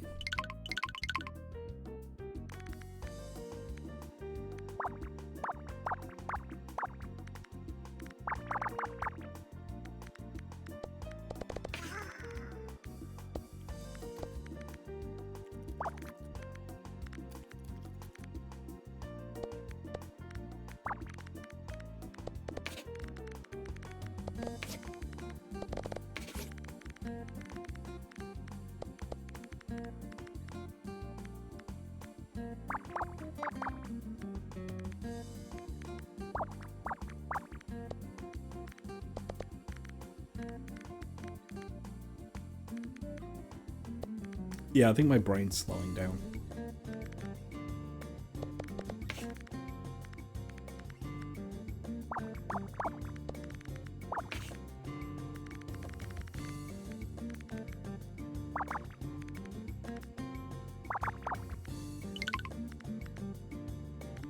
You know, that has to be a 3 there.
Got it. That was way hard. That's the first one where I've had to restart. Just because I made a really bad mistake. That's cute, Rat. I like that.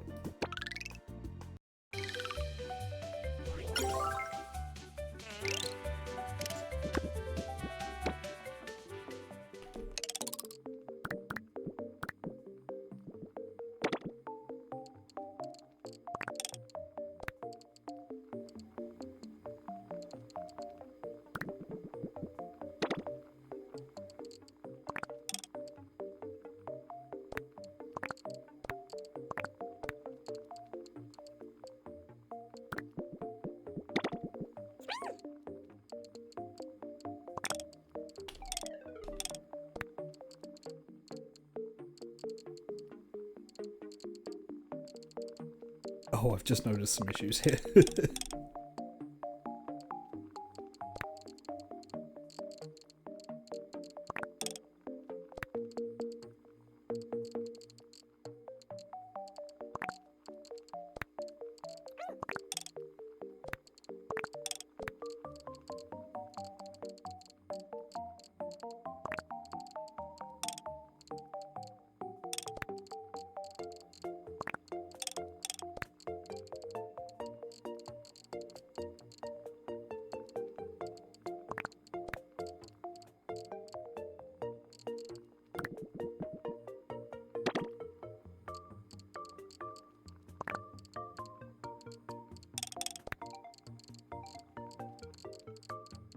Yeah, I'd definitely like another room to put stuff in.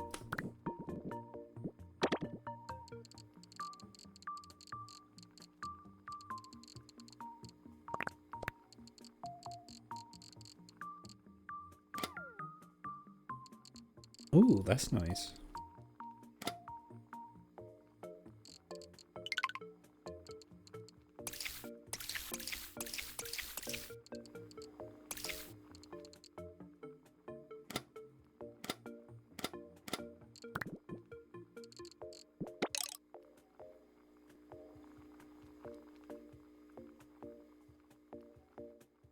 Okay, yeah, I'm gonna raid out here.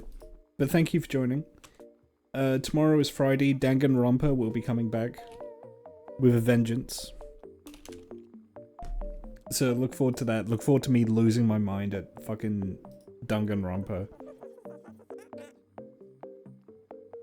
Alright, let's see who's online. I've had 2 raids from team members tonight, so we'll keep it within the team.